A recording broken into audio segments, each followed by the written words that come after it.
बिस्मिल्लाहिर्रहमानिर्रहीम। अस्सलामुअलैकुम। कैसे हैं आप सब लोग? मैं उम्मीद करता हूँ आप सब लोग खैरियत से होंगे, ठीक ठाक होंगे। आज हम नावल मदारी की एक न्यू एपिसोड शुरू करेंगे, लेकिन पीर साईं के सामने पेशी मेरे लिए एक बहाना बन गई। मुझे होशमंदी से काम लेते हुए ज़ाती अदावत के इल्ज़ाम की सफाई पेश करने का मौका मिल गया। शाह आलम की गिरफ़्तारी के वारंट जारी हो चुके थे, इस तरह गिरफ़्तार ज़ाहिर करना भी नागुज़ीर था। ये वारंट ना होते तो मैं पीर सुभान शाह की निजी जेल में इसी तरह बेबस पड़ा रहता जैसे यासिर अयाज था। मेरा होटल के बाहर से अचानक गायब हो जाना एक पुरअसरार मामला बन गया था। फरीदाबाद से या शबनम ने अपने ताल्लुकात की डोरियां हिला के यह मालूम कर लिया होगा कि शाह आलम के वारंट ASP दिलावर शाह के हवाले किए गए थे। मुझे अगवा होते किसी ने नहीं देखा था, चुनांचे ये फ़र्ज़ कर लिया गया कि शाह आलम को पुलिस ने होटल के बाहर से उठा लिया होगा, मगर इसके बाद मुलजिम को इसी इलाके के थाने में होना चाहिए जिसमें होटल वाक़या था।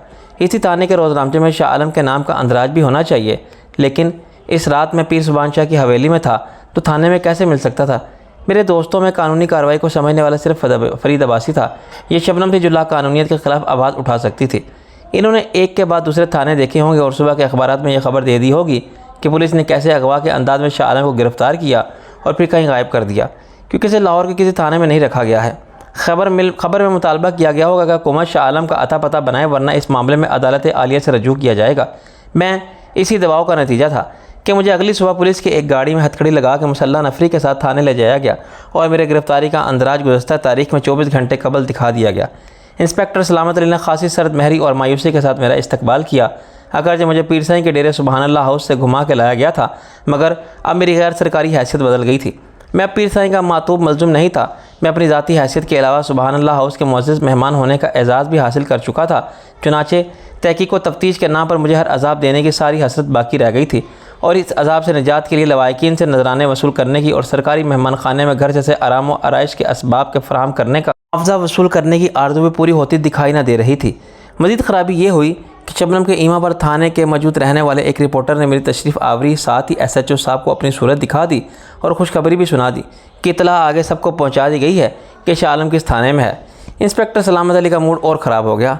मैं थाना में किसी सहाफ़ी को देखना नहीं चाहता, कोई सहाफ़ी भी आपको थाने में देखना नहीं चाहता, रिपोर्टर ने बड़ी आजिज़ी के साथ एतराफ़ किया। लेकिन मैं अपनी पेशा वराना मजबूरियाँ हैं, ना मैं आपको थाने से निकाल सकता हूँ और ना आप मुझे। आखिर तुम क्या चाहते हो? सलामत अली ज़िच होकर बोला। मैं शाह आलम से मिलना चाहता हूँ, रिपोर्टर ने कहा। मैं अंदर वाले एक कमरे में बैठा इनसे बहस कर रहा था, मगर थाना इंचार्ज ने इसकी एक नहीं सुनी और इसके किसी भी सवाल का जवाब नहीं दिया। अगर मुझे आम हालात दूसरे कैदियों के साथ रखा जाता तो वहाँ रिपोर्टर बाराम पहुँच जाते। चुनांचे HSO ने मुझे थाने के अकबी हिस्से अलग रखने का फ़ैसला किया। इसने मेरे हाथों से हथकड़ी भी नहीं खोली थी और इसकी जंजीर एक खिड़की आनी सलाख के साथ लॉक कर दिया। मेरे एहतजाज पर इसने वाजिया किया कि मेरे बारे अफसरान बाला का अहकामात किया। आलम एक ख़तरनाक मुजरिम है जो खाली हाथों से भी हथियार का काम लेना जानता है। खुला छोड़ने का ख़तरा मोल न लिया जाए। इसे जहाँ भी ले जाया जाए मुसल्लह नफरी के साथ ले जाया जाए, और अगर फ़रार की कोशिश करे तो इसे बिला तामुल गोली मार दी जाए। मुझे खिड़की के करीब एक ही चारपाई दे दी गई थी जिस पर बैठ सकता था और लेट सकता था। मेरे बाएं हाथ की कलाई घड़ी नहीं थी। हथकड़ी ने मुंसलिक जंजीर को 2 गज़ लंबी थी। इसके साथ ही वो बाथरूम था जो थाना इंचार्ज साहब के इस्तेमाल के लिए खसूस मखसूस था। मैं इस दरवाजे से अंदर दाखिल होकर अपना बायां हाथ बाहर फैलाता तो ऐसे हो सकता था जैसे WC भी इस्तेमाल कर सकूं। फौरी तौर पर मैं कुछ भी करने के मूड में नहीं था। इंचार्ज मुझे एक मातहत सब इंस्पेक्टर के सपुर्द करके चला गया था, लेकिन थाने के अंदर का माहौल मेरे लिए सख्त मानदाना था, क्योंकि मैंने इसी थाने के SI साबिर अली को झूठे इल्ज़ाम में गिरफ़्तार करा दिया था और वो अमलन आज़ाद होने के बावजूद हवालात में बंद था। कम से कम रोज़नामचे का अंदाज यही ज़ाहिर करता था, लेकिन मुझे किसी की परवाह नहीं थी। एक रिपोर्टर मुझे थाने में देख गया था और इसने खबर आगे भी पहुंचा दी थी। अब इस बात का बज़ाहिर कोई इम्कान नज़र नहीं आता था कि शाह आलम के सियासी कारकुन या दोस्त इससे मुलाकात के लिए जोक दर जोक चले आएँ, मगर मेरे अपने दोस्तों में से रईस का, फरीद अब्बासी का और शबनम का आना यकीनी था। साबिर अली 10 मिनट बाद कहीं से घूमता फिरता नमूदार हुआ और मुझसे कुछ फासले पर दरवाजे में ही ठहर गया। आ गया तू? इसने मुझे एक गाली दे के कहा। अब देख तेरा क्या हशर होता है। मैंने कहा प्यार मोहब्बत की बातें इतनी दूर से मज़ा नहीं देती, ज़रा करीब आके फरमाओ जो फरमाना है। मैं ज़रा ऊँचा सुनता हूँ। खोल दें कान के सुराग भी? वो बोला सारे सुराग खोल देंगे आज ही। मैंने उसे समझाने की कोशिश की। सब इंस्पेक्टर साबिर अली, कल मैंने पीर सुभान शाह से बातचीत में ये बता दिया था कि तुम्हारे साथ जो भी हुआ गलत फहमी की बिना पर हुआ, और मुझे इसका अफसोस भी है। उसका चेहरा तारीक हो गया। अब क्या फ़ायदा अफसोस का? मैंने कहा तुम मेरे साथ ज़ाती दुश्मनी करके मेरा तो कुछ बिगाड़ नहीं सकते। अपने पाँव पर कुल्हाड़ी मत मारो। मैं एक सियासतदान हूँ और इस मुल्क की सियासत में सबसे बड़ा किरदार पैसे का है। वो भी बहुत है मेरे पास। तुम्हारे खिलाफ मुकदमा तो दबाने वाले दबा ही देंगे। नौकरी ना मिले तो मेरे पास आ जाना, मैं तुम्हें दोगुनी तनख्वाह पर मुलाजिम रख लूँगा। ये बात इसकी समझ में आ गई। इसने अपनी और मेरी औकात के फ़र्क का अंदाज़ा भी हो गया और ये भी कि इसने मेरे साथ आम मुजरमों वाला सलूक किया तो वो नुकसान उठाएगा। वो कुछ कहे बगैर पलट के चला गया। 10 मिनट के बाद थाने में पहला टेलीफोन मौसूल। ये फ़ोन SSP शौकत अली भुट्टा ने किया था। ड्यूटी अफसर थोड़ी देर बाद आया तो इसकी सूरत पर 12 बजे हुए थे। सर जी, आपको किस चीज़ की ज़रूरत तो नहीं है? मैंने कहा, क्या थाने में मुजरमों को इनकी ज़रूरियात के मुताबिक हर चीज़ फराहम करने का इंतज़ाम है? इसने बड़ी मुश्किल से थूक निकला, वो जी अपने ASP साहब ने फरमाया था कि आपका ख्याल रखा जाए। हमारी तो जनाब कोई ख़ता नहीं, हम जो करते हैं कानून के मुताबिक करते हैं, आप नाराज़ मत होना। मैंने कहा, अच्छा मुझे चाय ला दो। आधे घंटे बाद फरीद अब्बासी और शबनम एक साथ नमूदार हुए। SHO साहब गश्त पर गए हुए थे, चुनांचे ड्यूटी अफसर बड़ी मुश्किल में पड़ गया। इसने इन दोनों को इंचार्ज साहब के कमरे में बिठाया और ख़ुद मोबाइल के वायरलेस पर रब्ता कायम करने की कोशिश में मसरूफ़ हो गया। इसने कहा, जनाब हमारी मजबूरी का भी ख्याल करें, हम थाना इंचार्ज साहब के आर्डर के ख़िलाफ़ नहीं जा सकते। देखते देखते सूरत हाल तब्दील हो गई। शबनम ने थाने में बैठे बैठे 2 फ़ोन किए और 10 मिनट में थाना इंचार्ज साहब गश्त से लौट आए। चंद मिनट बाद फरीद अब्बासी और शबनम ने इस कमरे में कदम रखा जो मेरे लिए खसूसी हवालात के तौर पर इस्तेमाल हो रहा था। वहाँ बैठने के लिए वही एक चारपाई थी। वो मेरे साथ बैठ गए। फरीद अब्बासी ने एक कागज़ मेरे सामने रख दिया, इस पर दस्तखत करो। मैंने कहा, यह क्या है? तेरा वकालतनामा। फरीद अब्बासी बोला, अब सारे मुकदमात की समाअत फिर शुरू होगी। शबनम ने मायूसी से कहा, तुम्हारा वफात पाने का प्रोग्राम तो रह गया। मैंने कहा, कुछ अरसे के लिए मौखर ज़रूर हो गया मगर बदला नहीं। फरीद अब्बासी ने कहा, एक गलत फहमी में दूर कर दूँ, फ़िलहाल तेरी रिहाई के इम्कान ना होने के बराबर हैं। कोई भी अदालत किसी मफरूम मुजरम की दोबारा गिरफ्तारी के बाद इसकी ज़मानत पर रिहाई मंजूर नहीं करती। मैंने कहा, वकील साहब जो एक बार फ़रार हो गया तो क्या वो दोबारा फ़रार नहीं हो सकता? फरीद ने पलट के देखा। थाने में बैठ के ऐसी बातें दीवारों को भी कान होते हैं। मैंने कहा, मुझे ज़रा सी देर हो गई निकलने में। फरीद बोला, मैंने तो 2 दिन पहले बता दिया था तुझे यार कि तेरे खिलाफ़ 1000 मुकदमात हैं। मज़ीद ये कि आपकी वापसी भी बड़ी धूमधाम से हुई। अखबारात में इतना ढोल पीटा जा रहा था, गिरफ्तारी तो हकीकी थी। मैंने शबनम से कहा, तुमने वाकई मुझे बहुत सपोर्ट किया। इस सपोर्ट से क्या फ़ायदा हुआ? वो बोली, ये फ़ायदा का कम है कि सियासी हैसियत कुछ ना होने के बावजूद तुमने मुझे एक VIP बना दिया और मेरा भरम बाकी रहा, वरना शाह आलम वापस आता तो शायद ये कोई ख़बर भी ना बनती। मैंने कहा, इस वक्त जो सलूक मेरे साथ पुलिस की तहवील में हो रहा है सिर्फ इसलिए अच्छा है कि प्रेस मेरे साथ है। शबनम ने अपने बैग से 2 कागज़ निकाले। मुझे तुमसे किराएनामा पर भी दस्तखत कराने थे। ये किस चीज़ के किराएनामे हैं? वो बोली, एक तो तुम्हारा ऑफिस है, इस पर तुम नासिर अजीम के दस्तखत करोगे और 20 दिन पहले की तारीख डालोगे। दूसरा, इसी ऑफिस के साथ एक अपार्टमेंट है, दोनों एक दरवाजे के ज़रिए आपस में मिले हुए हैं मगर किराएनामे के रो से अलग हैं। मैंने दोनों पर दस्तखत कर दिए तो शबनम ने इन्हें अपने बैग में डाल लिया। फरीद आसिफ मुझसे गुजरे हुए 2 दिनों की तफसील जानना चाहता था। मैंने इन्हें अपने अगवा से थाने में लाए जाने तक तमाम वाक़यात की मुफस्सल रिपोर्ट दी। फिर मैंने पूछा, रईस कहाँ हैं? अभी आ जाएगा। फरीद ने कहा, नीलम तुम्हारी गिरफ्तारी की खबर से बहुत अपसेट थी। इसने रईस से कहा कि तुम्हारी पैरवी के लिए वकीलों का पूरा पैनल होना चाहिए जिसमें लाहौर के सीनियर वकला हों। रईस ने मुझसे कहा तो मैंने नीलम से बात की और इसे तसल्ली दी कि अहमद एंड कंपनी फ़ौजदारी मुकदमात में खसूसी शोहरत रखती है और अहमद साहब का शुमार सीनियर 3 वकला में होता है। शाह आलम पर के 2 मुकदमात हैं जिनमें से एक तो शायद पहली दूसरी पेशी में ख़त्म हो जाएगा क्योंकि खालिद उस्मान और खादिम मिर्ज़ा के दोहरे कत्ल का इल्ज़ाम इनके ज़िंदा सलामत पाए जाने के बाद बेमानी हो गया है। दूसरे केस में शायद शाह आलम पर अपने एक पुराने साथी उमर दराज को जहर देकर कत्ल करने का इल्ज़ाम है, मगर ये भी बहुत कमज़ोर केस है। हम शाह आलम को बाइज़्ज़त तौर पर बरी कराने में कामयाब हो जाएंगे, लेकिन इसका समाअत मुकम्मल होने से पहले फ़रार होकर बरतानिया जाने का मामला ज़्यादा संगीन है। वो 2 साल बाद वापस आया है। ज़ाहिर है अदालत इसका बहुत सीरियस नोटिस लेगी और इसमें 3 साल तक जेल हो सकती है। तूने यह नीलम को बता दिया? इससे पहले मालूम था। फरीद अब्बासी बोला, वो बेवकूफ़ नहीं है। इसके अलावा वज़ाती कानूनी मामलात के लिए इसका भी एक वकील है। वो नीलम को कानूनी पोजीशन बता चुका था। मैंने कहा, अगर कत्ल के मुकदमात ख़त्म हो जाते हैं तो क्या इसके बाद भी मेरी ज़मानत पर रिहाई का कोई इम्कान नहीं? फरीद ने नफ़ी में सर हिलाया। दरअसल हमारे पास कोई मजबूरी का उज़र नहीं। फ़र्ज़ कर किसी को अपने इलाज के लिए या बीवी बच्चों का इलाज कराने के लिए जाना पड़ता तो कह सकता है कि इसे अदालत से इजाज़त मिलने की उम्मीद नहीं थी, इसलिए वो मजबूरन बिला इजाज़त चला गया और अदालत से दरख्वास्त कर सकता है कि मजबूरी इसकी गलती को माफ़ कर दे या किसी को जान का ख़तरा था। कोई ये कहे कि मुझे अगवा कर लिया गया था, कोई झूठी सच्ची कहानी सुना दे तो मुमकिन है अदालत रहम दिलाना नुक्ता नज़र इख्तियार करे, मगर शाह आलम के पास लंदन जाने की कोई वजह नहीं थी। वो अपनी मर्ज़ी से वहाँ 2 साल रहा, शादियाँ भी करता रहा। शबनम बोली, हाँ, और ये सब खबरें अखबारों में शाया हुई। ऐसी सूरत में अदालत कैसे छोड़ेगी? मैंने कहा, मेरी ज़िंदगी तो ख़तरे में थी, ये सब आफ़ती रिकॉर्ड है। फरीद अब्बासी ने कहा, अगर शाह आलम ये महसूस करता है कि इसकी जान को ख़तरा है तो इस पर लाजिम था कि यह बात अदालत के रिकॉर्ड पर लाता और दरख्वास्त करता कि इसकी हिफाजत का इंतज़ाम किया जाए। आम तौर पर ऐसी दरख्वास्त के जवाब में पुलिस हर मुलजिम को हिफाजती तहवील में ले लेती है। शाह आलम एक सियासतदान था, इसको ख़तरा मुकदमे किसी फरीक से लाहक नहीं था, अपने सियासी हरीफों से था।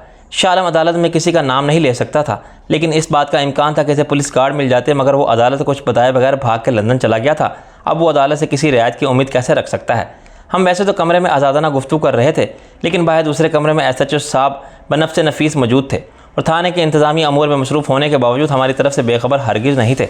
इस कमरे की लंबाई चौड़ाई मुश्किल से 10 फुट होगी और यह कमरे से ज़्यादा एक स्टोर लगता था। इस कमरे से बाहर जाने का वाहिद रास्ता थाना इंचार्ज के कमरे से था। खिड़की सिर्फ एक थी और इसमें नाकाबिल शिकस्त किस्म की सलाखें लगी हुई थी और बाथरूम में कोई रोशनदान तक नहीं था जिससे कोई बाहर निकल के फ़रार हो जाए। इंस्पेक्टर सलामत अली खुद भी मुसल्ला था और जब तक वो कमरे में मौजूद रहता था एक मुसल्ला मुहाफिज बाहर वाले दरवाजे से लगा खड़ा रहता था। चुनाचे खतरे की कोई बात ही नहीं थी। 1 घंटे बाद सलामत अली का हौसला बिलाखिर जवाब दे गया। इसने अंदर आकर तंदिया अंदाज में फरीद से सवाल किया, वकील साहब, एक वकालतनामे पर दस्तखत कराने में आखिर कितना वक्त लगता है? फरीद ने कहा, मुझे अपने मुवक्किल से कानूनी मशवरा भी करना था। मिस शबनम, आप बेशक साफ़ी हैं और हम बड़ी इज़्ज़त करते हैं आपकी, लेकिन कुछ हमारी नौकरी का भी ख्याल रखो। कानूनी तौर पर आपको मुल्ज़िम से मुलाकात की इजाज़त देने का मेरे पास कोई इख्तियार नहीं। हाँ, कानूनी तौर पर शबनम ने इससे इत्तफ़ाक़ किया। गैर कानूनी तौर पर तुम अपने इख्तियारात को कैसे इस्तेमाल कर सकते हो और करते हो, इसकी कोई हद नहीं। फिर भी तुम्हारा शुक्रिया अदा करना बदअखलाक़ी होगी। वो बोला, देखो जी, शुक्रिया को दफ़ा करो, बस किसी को मालूम ना हो कि थाना इंचार्ज यहाँ बैठा झक मार रहा था और अंदर वकील साहब भी सब जमा थे। अभी इन्हें गए हुए मुश्किल से 5 मिनट हुए थे। रईस नमूदार हो गया। थानेदार साहब, सलाम अलैकुम, इसने आतन कहा। कौन हो तुम? थानेदार ने इसे गौर से देखा। तुमको मैंने पहले भी देखा है। जनाब अली, रईस है मेरा नाम, लेकिन बंदा बड़ा गरीब सा हूँ। रईस ने कहा, खैर से पुलिस में अपनी अच्छी साहब सलामत है। आप जैसे मेहरबान बहुत हैं। काम बताओ अपना। सलामत अली ने रखाई से कहा। सर जी, अपना बास आपका मेहमान है। सलामत अली ने पूछा, बास कौन? बास शाह आलम, मैं इनका सेक्रेटरी हूँ। थानेदार ने कहा, ओए रईस आज़म, ये चक्कर क्या है आखिर? मैंने तो कुछ और सुना था कि तुम इस फिल्मों की हीरोइन नीलम के सेक्रेटरी हो और तुम्हारा कुछ चक्कर है इसके साथ। रईस ने अपनी आजिज़ी वाली अदाकारी जारी रखी। माई बाप, ये अखबार वाले ऐसे ही उड़ाते रहते हैं झूठ सच। थानेदार ने कहा, शाह आलम हिरासत में है, तुम इससे नहीं मिल सकते। रईस हंसने लगा। सर जी, मुलाकात की इजाज़त देने का इख्तियार भी आपके पास है, हम तो बस खिदमत गुजार हैं। सलामा शाह कुछ नरम पड़ा। ओए, कितनी खिदमत कर सकते हो? सरकार आपकी तवक्का से कहीं ज़्यादा, लेकिन बास पर कोई पाबंदी नहीं होनी चाहिए। वो जिसे चाहे मिले, घर से बिस्तर और खाना मंगवा ले। चंद सेकंड की खामोशी के बाद इंस्पेक्टर सलामत अली ने कहा, कितने हैं? पूरे 10 आलिजा। रईस ने कहा और मैं समझ गया कि इसने लिफाफे में 10,000 रुपये डाल के थाना इंचार्ज को थमा दिए। 1 मिनट बाद वो दरवाजे में नमूदार हुआ और करीब आकर मुझसे लिपट गया। क्या हाल है तेरा प्यारे? कसम अल्लाह की 2 दिन माही बेताब की तरह तड़पते गुजारे हैं। मैंने इसे बेतकल्लिफ़ी से एक मुक्का रसीद किया। माही बेआब, जाहिल की औलाद। अबे रहने दे अपनी अफलतूनियत, तुझे क्या पता हम सब की बेताबी का। रईस मेरे पास बैठ गया। वो तो मैंने नीलम को रोके रखा था, वरना वो पता नहीं किस किस से बात कर लेती। मैंने कहा, ये तूने बड़ा अच्छा किया। नीलम का क्या ताल्लुक शाह आलम से? अपन ने तो पहले झूठ बोल दिया, कसम खा के, अल्लाह माफ़ करे, मगर इसके बगैर गुजारा कहाँ था। नीलम को कायल किया बड़ी मुश्किल से कि तूने फ़ोन किया था कहीं से और यह कहा था कि कोई फ़िक्र की कोई बात नहीं। वो कहने लगे कि तुम झूठ बोल रहे हो। खाओ मेरी कसम। तो प्यारे, बड़ी मुश्किल में डाल दिया था इसने मुझे। यार, इसमें तो कोई गलत बात नहीं हो सकती थी ना, अगर मैं नीलम को बचाने के लिए इसकी झूठे में कसम खा लूँ। मैंने कहा, मैं कोई मुफ्ती तो हूँ नहीं, मगर मेरा ख्याल है कि आदमी की नीयत ठीक हो तो माफ़ करने वाला अल्लाह है। इसके बाद मुझे बड़ी एक्टिंग करनी पड़ी। मैं ये जाहिर करता रहा जैसे अब मैं ज़रा भी परेशान नहीं हूँ। नीलम पूछती रही कि फ़ोन किस वक्त आया था, मैं कहाँ थी, तुमने रिसीव किया था, नासिर शाह आलम की आवाज़ से क्या लग रहा था, वो वाकई ठीक है या कोई ज़बरदस्ती इससे ये कहलवा रहा था? आखिर इसने बताया क्यों नहीं कि वो कहाँ है? बस यार, इसके सवाल थे और अपने एक झूठ को निभाने के लिए बोले 100 झूठ। फिर भी आखिर में फड्डा ही हो गया। मैंने कहा कि गैब का इल्म नहीं है मेरे पास, इतना ही बता सकता हूँ मैं जितना शाह आलम ने बताया है। मेरा दिमाग मत खाओ। बस यार, इसके बाद वो आ गई औरत ज़ात के हथियारों पर, रोने लगी साली। मैंने कहा, गाली मत दे इसे मेरे सामने। अबे यार, पुरानी आदत है। वो खफीफ होकर बोला। नीलम ने छुड़ा दी है, मगर फिर भी ज़ुबान बहक जाती है। मैंने कहा, कमर ने और चंदा ने भी तो पूछा होगा। वहाँ मैं खुद चला गया था। कल वो जो तेरी बहन है ना, वो तो बिल्कुल ही पागल है। रो रो के बुरा हाल कर लिया था इसने अपना। मैंने चॉकलेट का डब्बा दिया तो ऐसे चिल्लाने लगी जैसे इसके मरहूम भाई की कोई निशानी सामने रखती हो। बड़ी मुश्किल से इसे समझाया कि सब ठीक है, मगर वो मानने को तैयार ही नहीं थी। इसके शोहर डॉक्टर साहब ने भी कोशिश की, मगर यार वो लड़की ही बहुत जज्बाती थी। मेरा ख्याल है कि तू इससे खुद बात कर ले ताकि इसे तसल्ली हो जाए। मेरा अपना तो यही ख्याल था कि ये काम है पुलिस का, वो तो जो उठा के ले गए हैं। आपका ख्याल गलत है सेक्रेटरी साहब। इसकी शक्ल होंकों वाली हो गई। अबे गलत कैसे था? मैंने कहा, मुझे पीर सुभान शाह ने उठवाया था। चंद मिनट रईस को पीर साईं की मेहमानी का हाल सुनाने में लगे। रईस मुँह खोले सुनता रहा और अपने अंदर में तबसरे भी जारी करता रहा। मेरी गुल्लू खुलासी इसलिए हो गई कि मैंने पीर साईं को कारोबारी इस्तलाह की पेशकश कर दी थी। ये इसने अपने कानों से सुन लिया था कि रब नवाज के साथ मेरे ताल्लुकात ख़त्म हो गए हैं। चल यार, सब ठीक हो गया। इसने एक ठंडी सांस ली। मैंने कहा, ठीक कहाँ, सब चौपट हो गया। मेरा क्या प्रोग्राम था, लेकिन फ़िलहाल तो कुछ भी नहीं हो सकता। मुझे शाह आलम बन के ही रहना पड़ेगा। थोड़े दिन की बात है यार, अदालती मामला इतनी जल्दी ख़त्म नहीं होंगे। रईस और मुझे फरीद बता गया है कि कत्ल के इल्ज़ाम से चाहे मैं बरी हो जाऊँ, मगर मैं जो लंदन चला गया था, ज़मानत पर रहाई के दौरान वह जुर्म नाकाबिले माफ़ी है। इसमें क्या होगा, तुम माफ़ी मांग लेना। मैंने कहा ऐसे माफ़ी मांगने से माफ़ी मिलती तो लोग हर जुर्म के बाद 100 बार माफ़ी मांग लेते, अब तो बस एक ही तरीका है, वो क्या? मैंने चुटकी बजा कर कहा, फिर रोर। रईस की समझ में मेरी बात आहिस्ता आहिस्ता आई। इसने सर हिला के मेरे ख्याल की तायद की, बिल्कुल ठीक, मगर यहाँ आकर मगर कुछ नहीं, फिर बात करेंगे। मुझे ये बता के होटल से मेरा सामान उठा लिया था तूने? हाँ, और नीलम के घर पहुँचा दिया है। इसमें एक चीज़ थी, चंदा के लिए मैंने कहा, वो तो अपना यार जीरा ब्लेड ले गया। जब मैंने चंदा से मिलने गया था कमाल हॉस्पिटल तो अपने साथ ले गया था। मैं से जितना बता सकता था बता दिया, बाकी तो खुद बता देना। इसकी बड़ी अजीब हालत हो गई थी, मैं तो समझा था कि सख्ता हो गया। पलक झपकाए बगैर दीवार को घूर रही थी। मैंने कहा, बाप की याद आ रही होगी। हाँ, मुझसे कहने लगी कि मुझे सच सच बताओ, मैं कमर नहीं। कमर से क्या झूठ बोला मैंने? इसने बड़ा कंट्रोल किया खुद को, लेकिन फिर भी आंसू ना रोक सकी। फिर कहने लगी कि ये नासिर बड़ा झूठा आदमी है, इसकी किसी बात का एतबार नहीं करना चाहिए। मैंने कहा कि तुमसे क्या झूठ बोला इसने? इस पर कहने लगी कि तुम दोस्त हो इसके, तुम भी झूठ बोलते होगे। मैंने पूछा कि आखिर कुछ बताओ, क्या बात झूठ लगी तुम्हें? वो बोली कि अभी क्या कहूँ, लेकिन तुम देख लेना, जब वो लौट के आएगा ना तो पता चलेगा कि सच कुछ और था। मुझे और कमर को मुतमईन रखने के लिए तुम कह रहे हो कि वो ठीक है। तुम सारे मर्द आपस में मिल जाते हो, औरतों से हकीकत छुपा लेते हो। मैंने कहा, ऐसा कहा इसने? हाँ यार, मैं तो लाजवाब हो गया था कसम अल्लाह की, लेकिन रिठाई से अपनी बात पर अड़ा रहा। जेवरात पर तो इसने एक नज़र डाल के ऐसे एक तरफ रख दिए थे जैसे नकली हों। 1 किलो से ज़्यादा ही वज़न होगा। कोई और लड़की होती तो खुशी से पागल हो जाती। पागल तो खैर है ये सब, कमर और चंदा और नीलम, और वहाँ लंदन में एक बैठी है बस, एक शबनम। कुछ ठीक है, मगर इसका पागलपन दूसरा है। मैंने कहा, ऐने कुछ मत बताना, अगर इसका फ़ोन आए कह देना कि पुराने मुकदमात में गिरफ़्तार किया गया है, ज़मानत हो जाएगी। मुकदमात हैं तो कुछ भी नहीं, जल्द ख़त्म हो जाएंगे। वो भी कम जज्बाती लड़की नहीं है और अकेली है, सबसे तो दूर, हर बात को ज़्यादा ही महसूस करती है। यहाँ सबको समझा देना कि मुझसे किसी किस्म का रब्ता ना रखें। शाह आलम का किसी से दूर का भी ताल्लुक़ नहीं था, ना चंदा से, ना कमर से, ना नीलम से, और ना डॉक्टर कमाल से। मुझसे या शबनम या फरीद अब्बासी का रब्ता रहे या तेरा कोई शक की बात नहीं। थाने में मेरा पहला दिन बहुत सब्र आजमा रहा। अगरचे मुझे पीर साईं के मेहमान का दर्जा हासिल था, मगर सिर्फ ये एजाज़ मुझे कोई रियायत दिलाने के लिए नाकाफ़ी था। ज़्यादा से ज़्यादा मैं ज़बरदस्ती की तफ्तीश के एजाब से बच सकता था, लेकिन हवालात में बंद रहने की अज़ियत से छुटकारा सिर्फ रईस की कोशिश से मिला था। 10,000 रुपये में मुझे हवालात के कैदियों से अलग एक कमरे में रहने की इजाज़त हासिल हो गई थी, जहाँ मेरा अपना बिस्तर था और मैं अपनी मर्ज़ी से अपना पैसा खर्च करके खाना या चाय भी मंगवा सकता था। मुझे अंदाज़ा था इंचार्ज का 10,000 का दबोच लेने वाला हाथ हफ्ते भर के बाद खुल जाएगा और बारात के तसलसल के लिए हफ्तादारी नजराने को जारी रखना ज़रूरी होगा। तमाम तमाम दस्तियाब या काबिल ख़रीद सहूलतों के बावजूद कैद की अजियत अपनी जगह थी। इंस्पेक्टर सलामत अली किसी यकीन दहानी पर एतवार करने के लिए तैयार न था कि मेरे एक हाथ से हथकड़ी खोल दी जाए तो मैं सारे थाने को नॉकआउट करके फ़रार होने की कोशिश नहीं करूँगा। इस मामले में थानेदार का मौक़िफ़ बहुत वाज़िह था।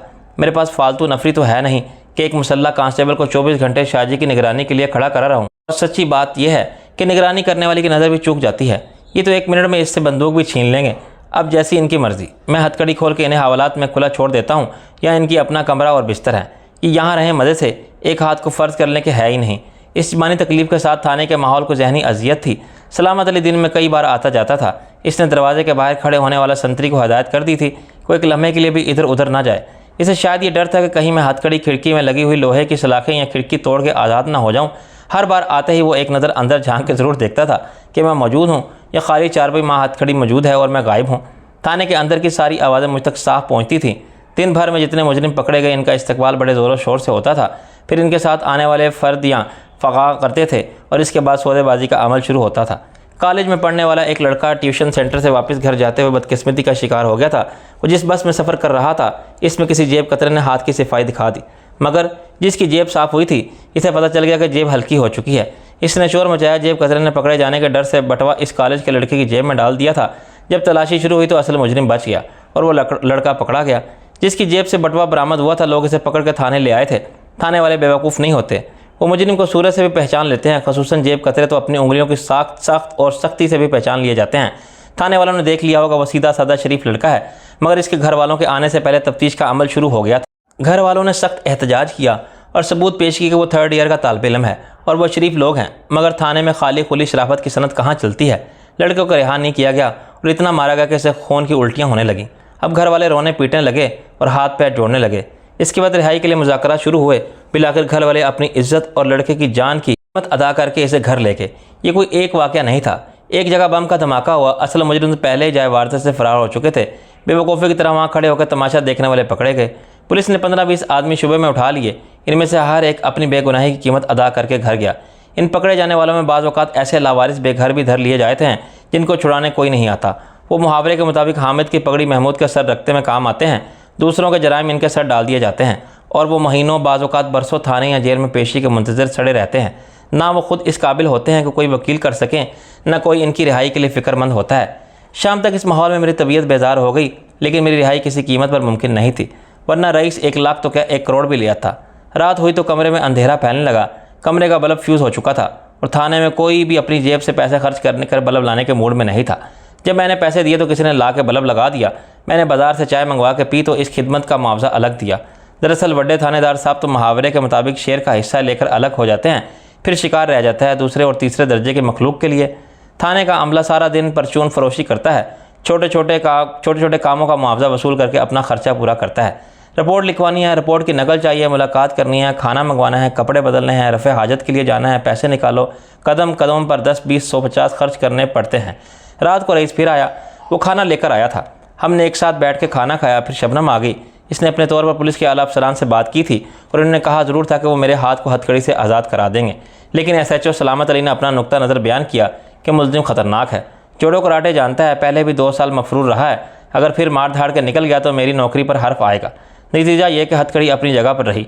शबनम ने मुझे तसल्ली दी कि कल तुम्हें मजिस्ट्रेट के सामने पेश कर दिया जाए। मैंने कहा इससे मुझे क्या फ़ायदा होगा, पुलिस रिमांड तो लेगी ना, वो पुलिस की मजबूरी है, इन्हें ज़ाहिर तो करना है कि वो तफ्तीश कर रहे हैं। मैंने कहा तफ्तीश तो पहले मुकम्मल हो चुकी थी, तुम्हारा ये जुर्म इजाफी है कि तुम समात के दौरान मुझे ज़मानत तोड़ के फराम हो गए थे। शबनम बोली। मैंने कहा इसमें तफ्तीश वाली कौन सी बात है, मैं तो मान रहा हूँ कि हाँ मैं भाग गया था अपनी जान बचा के।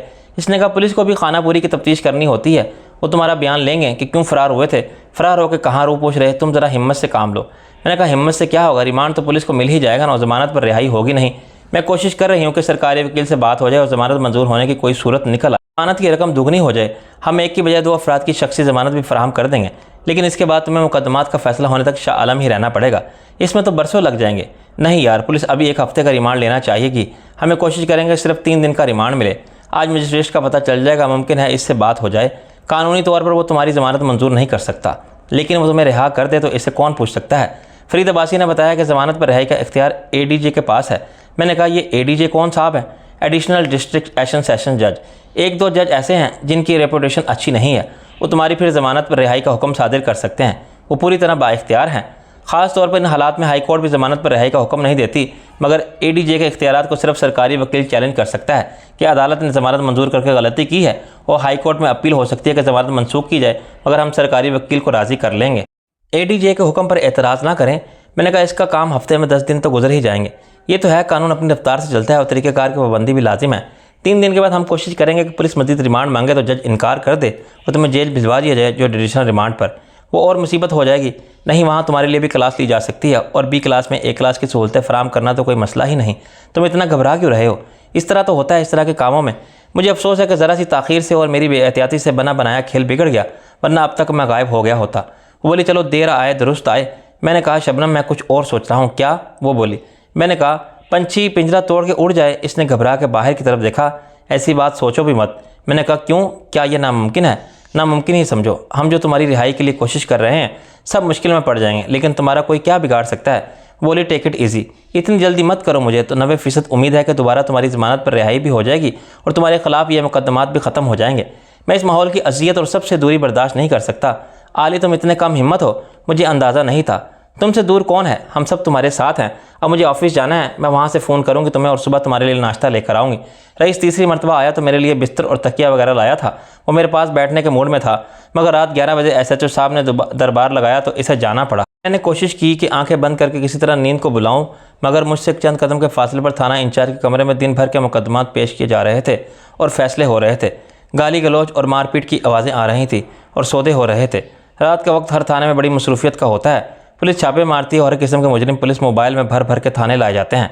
थाना इंचार्ज जो दिन भर गश्त पर रहते हैं मुकदमात की समाअत के लिए दस्तयाब होते हैं। पुलिस के मुख पर अपनी कारकर्दगी की रिपोर्ट लाते हैं और पुराने मुल्ज़िमान से तफ्तीश के अमल का आगाज़ होता है। ऐसे वहशतनाक माहौल में कौन सो सकता है? मैं अभी करवटें बदलता रहा और बाहर से आने वाली आवाज़ों से भाग कर नींद की आगोश में पनाह लेने के नाकाम कोशिश में मसरूफ़ रहा। बिलाखिर सुबह के आसार सलाखों वाली खिड़की के बाहर सफ़ेदी की सूरत में आया होने लगे।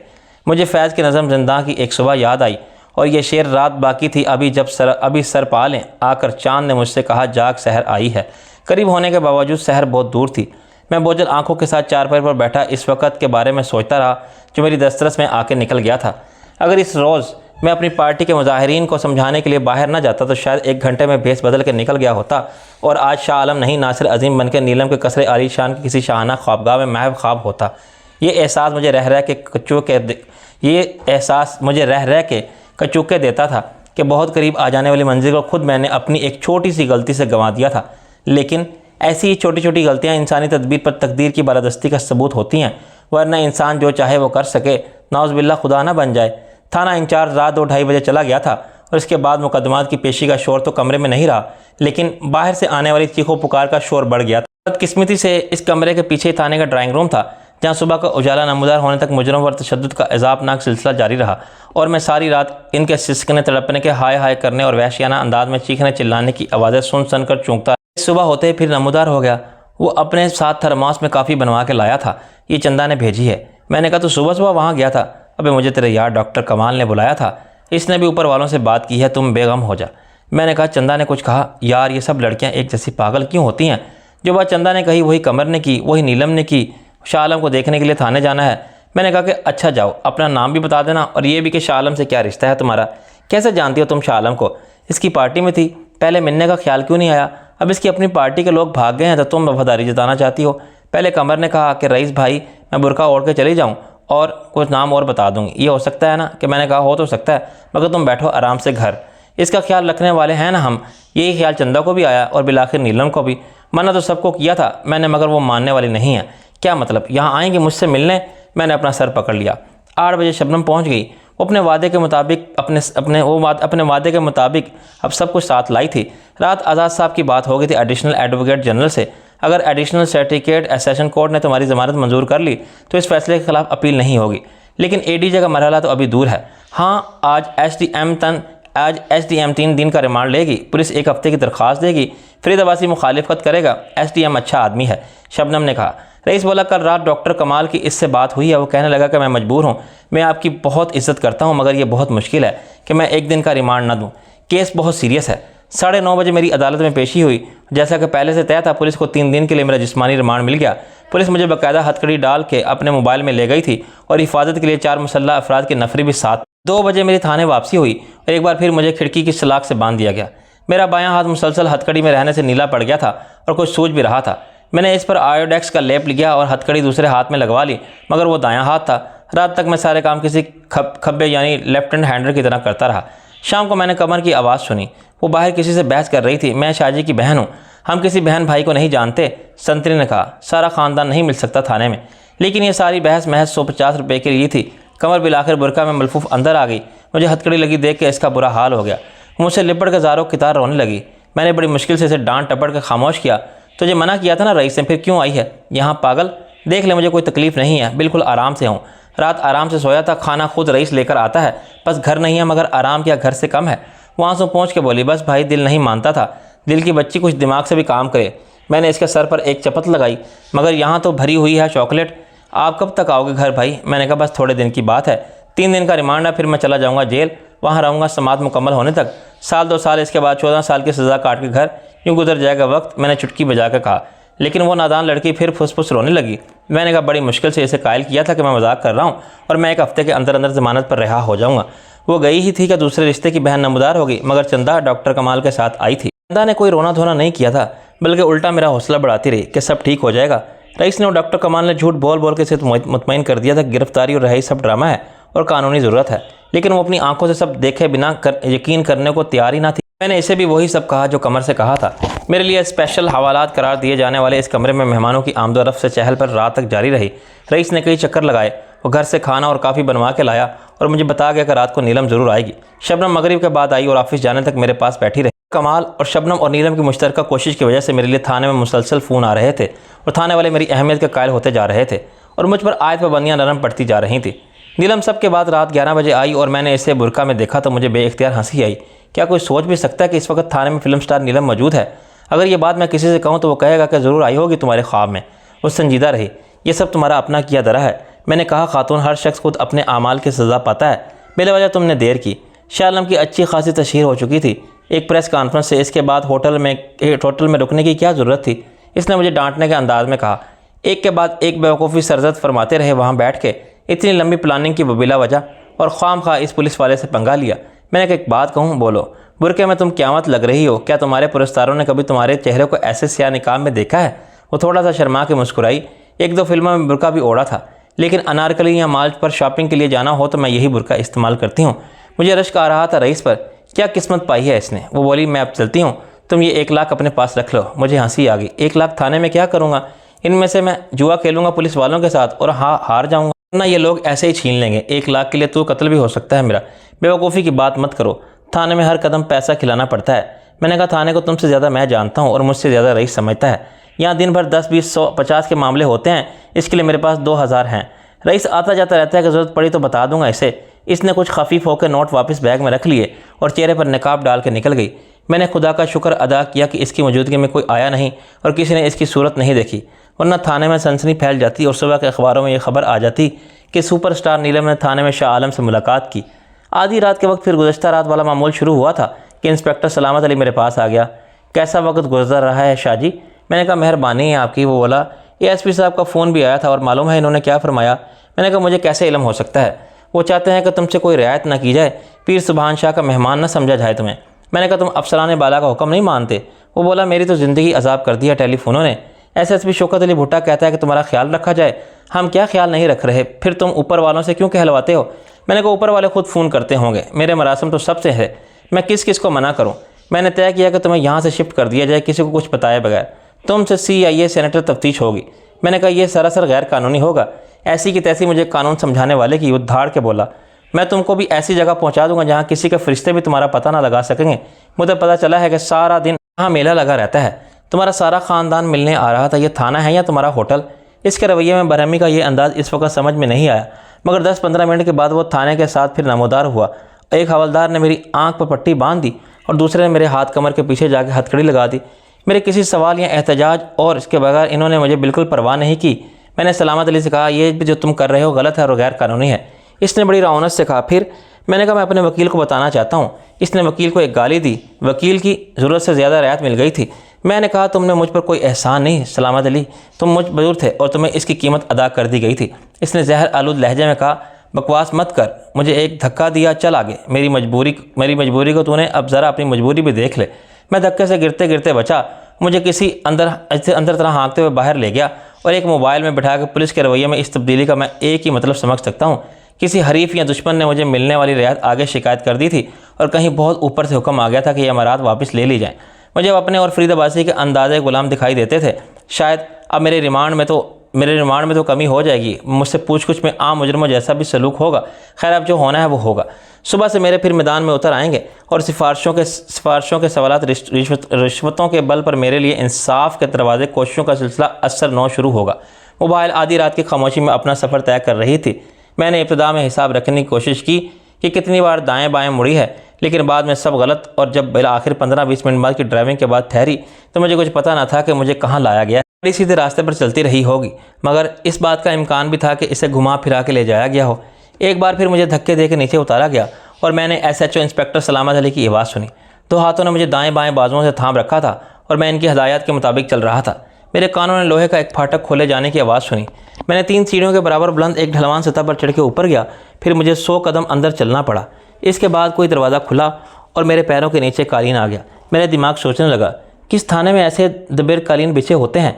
CIA सेंटर भी मैंने देखा हुआ था, वहाँ का माहौल भी मुख्तलिफ नहीं होता। फिर क्या मुझे किसी DIG और IG के सामने पेश किया जा रहा है? क्या ये हो सकता है कि खुद IG मुझसे मिलना चाहता हो, कि इसने हुक्म दिया हो कि शाह आलम को किसी रेस्ट हाउस में रखा जाए? सियासतदानों के लिए किसी घर को भी सब जेल करार दे दिया जाता है। मुझे साथ लेकर चलने वालों में से एक ने कहा आगे सीढ़ियाँ हैं, ऊपर जाना है। मैंने एक सीढ़ी गिनता गया और ऊपर चढ़ता गया। 22 सीढ़ियों के बाद मुझे सीधा रास्ता चलने के लिए कहा गया। किसी वजह के बगैर मैंने अपने कदम शुमार किए। ठीक 40 कदम के बाद मुझे फिर बताया गया कि आगे उतरने वाली सीढ़ियाँ हैं। मैंने दोबारा इन्हें शुमार किया, फिर 22 सीढ़ियाँ थी। ये बात मुझे कुछ अजीब सी लगी। मैं एक तरफ से ऊपर चढ़ा था और 40 कदम सीधा चल के फिर नीचे उतर गया था। ऐसा कहाँ था? मुझे ये नक्शा जाना पहचाना सा लगा। घूम के चंद कदम चलने के बाद मुझे फिर कहा गया कि आगे सीढ़ियाँ उतरनी हैं, तो मैं समझ गया कि मुझे कन्फ्यूज़ करने की एक अहमकाना कोशिश थी। CIS सेंटर की 2 मंजिला इमारत थी। वो मुझे पहले ऊपर की मंजिल पर ले गए। मैंने पूरा बरामदा तय किया और दूसरी तरफ की सीढ़ियाँ उतर के दोबारा ग्राउंड फ्लोर पर आ गया। अब वो मुझे ज़मीन पर दोज़े अक़ूबत खानों में ले जा रहे थे जो एजाज़ आसानी के नंगे इंसानियत के तरीक़ों के बदनाम ज़माना थे। ज़हनी तौर पर मैंने ख़ुद को हर किस्म के जिस्मानी तशद्दुद के लिए तैयार कर लिया था। मैं सिफारशों की जंग में हार गया था और अब मेरी हैसियत आम मुजरिम से भी कमतर हो गई थी। मेरे ख़िलाफ़ किसी दुश्मन का इंतकामी जज्बा काम कर रहा था। दुश्मन मलक रब नवाज़ भी हो सकता था और पीर सुभान शाह और उसका साला भी। तहखाने की गहराई ज़्यादा नहीं थी। मैं 14 सीढ़ियाँ नीचे उतरा, फिर फर्श आ गया। मेरे अंदाजे के मुताबिक हर सीढ़ी 6-7 इंच की थी। इसका मतलब यह था कि मैं जिस तहखाने में उतरा था इसकी छत 8 फुट के करीब ऊंची थी, जो बात मुझे अभी तक खटक रही थी। ये थी कि नीचे से ऊपर और ऊपर से नीचे जाने वाले दोनों जीने बिल्कुल सीधे नहीं थे, जैसे कि आमतौर पर पुरानी इमारत में होते हैं। वो जीने एक नीम दायरे में गोल घूम के नीचे उतरते थे और इन पर चिप्स का या मार्बल का फ़र्श था। CIA सेंटर की इमारत तो ईंटों की बनी हुई थी और इसका फ़र्श पुरानी ईंटों का और घिसा हुआ था। अचानक मेरी हथकड़ी खोल दी गई और मुझे किसी दरवाजे से अंदर धकेल कर दरवाज़ा बंद कर दिया गया। अब मेरे हाथ आज़ाद थे। मैंने आंखों की पट्टी उतार दी। इसके बावजूद मैं कुछ भी देखने से कासिर रहा। इस ज़िंदान में घुप अंधेरा था, लेकिन एक दरवाजे के नीचे से बाहर की रोशनी एक लकीर की तरह दिखाई रही थी। मुझे यकीन था कि कुछ देर बाद यही रोशनी की लकीर अंदर से अंधेरे में मेरी आंखों को देखने के काबिल बना देगी, और ऐसा ही हुआ। चंद मिनट बाद जब मैंने अंधों की तरह हाथ अपने सामने फैला के और पैर फर्श पर खिसकाता आगे बढ़ रहा था, अचानक मेरे मुकाबले कोई दीवार आ गई। अब मैंने दीवार के साथ चलना शुरू किया। पहली दीवार 5 कदम के बाद ख़त्म हो गई, दूसरी से तीसरी और फिर चौथी दीवार तक का फासला भी 5 कदम ही रहा। इसने मुझे अंदाज़ा हो गया कि वो 10-12 फुट चौड़ा और लंबा कमरा था, जिसमें 2 दरवाजे थे। एक वो जिसके नीचे से लाइट नज़र आ रही थी और दूसरा पिछली तरफ के आखिरी गोशे में। मैंने दूसरी कोशिश में कमरे को तिरछा अबूर किया और इस नतीजे पर पहुंचा कि कमरा बिल्कुल खाली है। इसकी दीवारों पर भी सपाट प्लास्टर था, लेकिन नीचे का फ़र्श मोज़ाइक था। इसकी चिकनी सतह को मैंने अपने पैरों से भी छू के महसूस किया। फ़र्श पर गिरदो गबार ना होना यह साबित करता था कि इसे रोज़ या हफ्ते में 2-3 बार ज़रूर साफ़ किया जाता होगा। कमरे में कोई ताफ़ुन वाली बू भी नहीं थी और ना वो एसाब शुकन भयानक बदबू जो CIA सेंटर जैसे शफाक इदारों के अक़ूबत खानों से सूब की जा सकती हो। पेशाब और इंसानी फजले और खून और पसीने की मिलीजुली बदबू जो कैद में अजियत झेलने वालों की मौजूदगी का पता देती है। चुनांचे ये बात मुझे इस हकीकत का पता देने के लिए काफ़ी थी कि मैं एक साफ़ सुथरे खाली कमरे में हूँ, जो किसी थाने या तफ्तीशी इदारे का अक़ूबत खाना नहीं है। इससे मेरी कुछ ढारस बंदी और मैं फ़र्श पर बैठ गया। आहिस्ता आहिस्ता मेरी आंखें इस बराए नाम रोशनी में देखने लगी थी जो दरवाजे के नीचे से आ रही। दरवाजे के बाहर किसी ने कुफल में चाबी लगाई और मैं एकदम जंप लगा कर दरवाजे के करीब वाली दीवार के साथ लग गया। दरवाज़ा खुला तो मुझ पर जैसे 14 तबक रोशन हो गए। कमरे के बाहर ट्यूबलाइट की रोशनी मुझे अपने काबिल वाली नज़र आई, अपने मुकाबिल लाली नज़र आई। 6 फुट से ज़ायद कद की भारी भरकम मजबूत हाथों पैरों और मर्दाना सिफात की हामिल लाली वो मखलूक थी जिसको देखते मुझे मलक रब नवाज़ का और प्रोफेसर हाशिम रज़ा का ख्याल आया।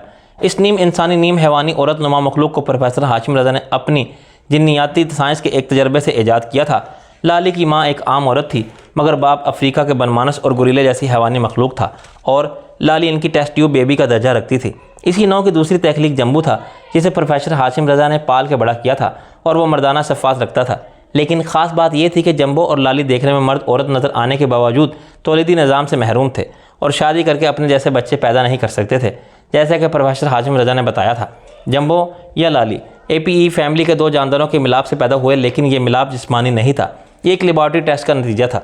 इसका मकसद एक ऐसी मखलूक को दुनिया में लाना था जो माँ बाप की मुश्तरका नस्ली सफ़ात से मजीन हो, यानी गोरीले बाप जैसी जिस्मानी ताकत की मालिक हो तो माँ की तरफ से इंसानी जहानत रखती हो। और प्रोफेसर हाशिम रज़ा का यह तजर्बा कामयाब रहा था।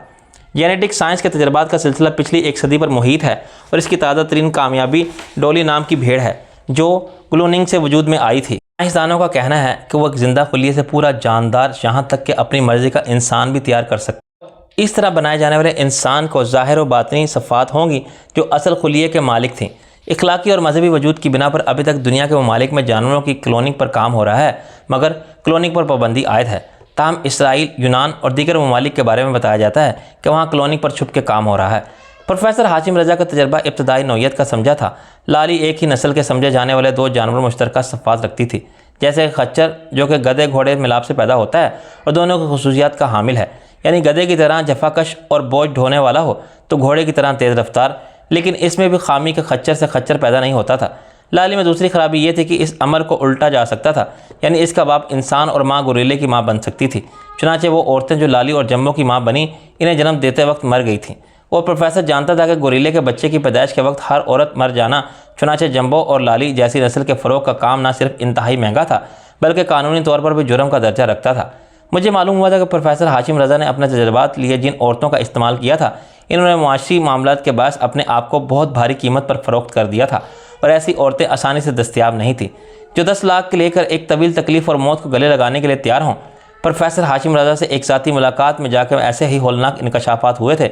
इसने बताया कि वो बंदर जैसी फुर्ती, गोरिल्ले जैसी क़ुव्वत और इंसानी जहानत जैसी मखलूक मज़ीद तजर्बात कर रहा है और इनके यहाँ मसनूई तरीके कंट्रोल करना चाहता है ताकि इन्हें मर्ज़ी के मुताबिक इस्तेमाल किया जा सके। वो जंबो को एक लगातार ऐसे बात सिखाता है जिससे इनका जहन इस तरह मुतासिर होता था कि मस्मरिज़म से होता है। इसके बाद वो जंबो को जैसी हदायत देता था उसके लाशऊर में उतर जाती थी और वो इसी के मुताबिक अमल करता था। प्रोफेसर का नज़रिया था कि ऐसी मखलूक की दुनिया में बहुत ज़रूरत सिर्फ ये कि जराइम पेशा तंजीमों की इनकी ज़रूरत होगी, बल्कि मुख्तलिफ ममालिक अपनी फ़ौज में ऐसे ही सिपाही रखना पसंद करेंगे। अमली तौर पर यह किसी हद तक मुमकिन था, ये कहना कबल अज़ वक्त था, लेकिन ऐसे किसी अमकान की कामयाबी का ख्याल इंतहाई खौफनाक था। एक बहुत लंबे अरसे के बाद लाली को देख के मुझे बहुत हैरानी हुई और बहुत पुरानी बातें यादें आईं। एक अजीब व गरीब करार दी जाने वाली मखलूक ने एक बार शबनम के अखबार के दफ्तर पर और एक बार नीलम के घर पर हमला किया था। अखबार के दफ्तर पर हमला करने वाला भी एक बच्चा था जो नीचे से ऊपर और ऊपर से नीचे छलांगे लगाता हुआ गायब हो गया था, मगर नीलम के घर पर हमला करने वाला बच्चा गोली का निशाना बन गया था, लेकिन बाद में इसकी लाश पोस्टमार्टम से पहले ही गायब हो गई थी। इस हमला आवर को महज कद की वजह से बच्चा कहा गया था, लेकिन बाज़ यानी शाहिदीन का ख्याल ये भी था कि वह बहुत बड़े साइज़ का बंदर था। ताहम ये बात यकीनी थी कि इसका ताल्लुक भी प्रोफेसर हाशिम रज़ा की तजर्बागाह से हो। जंबो से एक बार रईस का वास्ता पड़ चुका था और लाली को मैंने भुगता था। वो अपनी जिस्मानी ताकत में सचमुच के टार्जन थे और मेरे जैसे आदमी से ऐसे खेल सकते थे जैसे बिल्ली चूहे से खेलती है। अगर लाली मुझे दबोच लेती तो इसके फुलादी बाजुओं की गिरफ्त मेरी पसलियाँ चुरमुर कर हो जाती। किसी इश्तियाल अंगेज़ी के बगैर लाली पर हमला करना नामानी था। मैंने इसे कमरे में दाखिल होने का मौका दिया और दोस्ताना अंदाज में इसकी तरफ हाथ बढ़ा के कहा, कैसी हो लाली? लाली ने मेरे बढ़ते हुए हाथ को नज़रअंदाज कर दिया और हलक से कोई आवाज़ निकाली जो मेरी समझ में नहीं आई। फिर मैंने रब नवाज़ को देखा जो एक कलाशनकोफ वाले मुसल्लह मुहाफ़िज़ के साथ आगे बढ़ता आ रहा था। अंदर आने से पहले इसने बाहर से कोई स्विच ऑन किया, कमरा रोशन हो गया। रब नवाज़ की सूरत से नज़र आ रहा था कि वो मेरे खिलाफ अनाथ के जज्बात से भरा हुआ है। आगे हो तुम बागी शहजादे? तन से बोला। मैंने कहा, बकौल फिल्मी शायर, तुमने बुलाया और हम चले आए, जान हथेली पर ले आ रहे हैं। वो तलखी से मुस्कुराया। कानूनी तौर पर तुम इस वक्त भी पुलिस की तहवील में हो। मैंने कहा, कानून पहले अंधा बहरा समझा जाता था, अब माजूर भी है। कानून की क्या बात करते हो? पुलिस ने तुम्हारा फिजिकल रिमांड 3 दिन के लिए हासिल कर लिया था। मैंने कहा, आज पहला दिन था, अगले 2 दिन तुम मेरे साथ वो सलूक कर सकते हो जो पुलिस ने नहीं किया था, लेकिन मैं ये समझने से काथिर हूँ कि इससे तुम्हें क्या फ़ायदा होगा। शाला मैं सिर्फ सच जानना चाहता हूँ।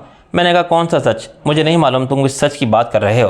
वो बोला, इस डब्बा पीर सुभान शाह के डेरे पर तुम बहुत अकड़फूँ दिखा रहे थे।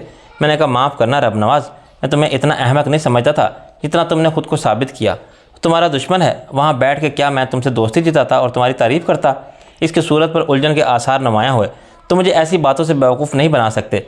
मैंने कहा, राइट, तुम तो बने बनाए बेवकूफ़ हो। तुमने जो सुना इस पर एतबार कर लिया, ये नहीं सोचा कि मैं कहाँ से किन हालात में बात कर रहा हूँ। पीर सुभान शाह के आदमी मुझे अगवा करके ले गए थे। मुझे जान से मार के कहीं गाड़ देते तो रोज़े महशर से पहले मेरा सुराग ना मिलता। वो तो मेरी किस्मत की ख़राबी एक अच्छाई बन गई कि पुलिस के पास यानी ASP दिलावर शाह के हाथ में मेरी गिरफ्तारी के वारंट आ चुके थे और पुलिस मेरी गिरफ्तारी दिखाने की पाबंद थी। अपनी जान बचाने के लिए मुझे पीर सुभान शाह से बड़े कायल करने वाले अंदाज में झूठ बोलना पड़ा और ये कहना पड़ा कि मैं तुम्हारे साथ कारोबारी मुनासिब ख़त्म कर लिए हैं। वो मानने के लिए तैयार नहीं था, इसलिए मैंने तुम्हें फ़ोन पर बहुत कुछ कहा जो दूसरे फ़ोन पर पीर सुभान शाह ने सुना। फिर मैंने इसे यकीन दिलाया कि अब मैं इसके साथ बिज़नेस पार्टनरशिप के लिए तैयार हूँ। रब नवाज़ कन्फ्यूज़ नज़र आने लगा। इसने तुम्हें और क्या बताया? मैंने कहा, क्या हम यहाँ खड़े रहेंगे रात भर? हम कहीं बैठ कर शरीफाना अंदाज में बातें कर सकते हैं। मुझे तुम पर एतबार नहीं शाह आलम। मैंने कहा, तुम अपने घर में मुझसे डरते हो? तुम्हारी ये खौफनाक बला जिसे तुम प्यार से लाली कहते हो मेरा रास्ता रोके खड़ी है। बाहर एक मुहाफिज हाथ में कलाशनिकोफ लिए मौजूद है। तुम्हारा घर एक किले से ज़्यादा महफूज है। मैं तुमसे डरता नहीं, लेकिन अब मैं तुम पर एतबार भी नहीं कर सकता। तुमने मुझे धोखा दिया है। मैंने कहा, यह गलत है, मैंने तुम्हें कोई धोखा नहीं दिया। धोखा तुमने मुझे दिया था। वो चोरी का माल था जो तुमने मेरे हवाले कर दिया कि लंदन की इंटरनेशनल मार्केट में निकाल दो। सोचो जरा, अगर मैं पकड़ा जाता तो क्या होता? पकड़ा जाता। जिम्मी अभी तक इसे मालूम नहीं है कि तुमने इसके एतमाद को धोखा दिया था, लेकिन इसे मालूम हो जाएगा।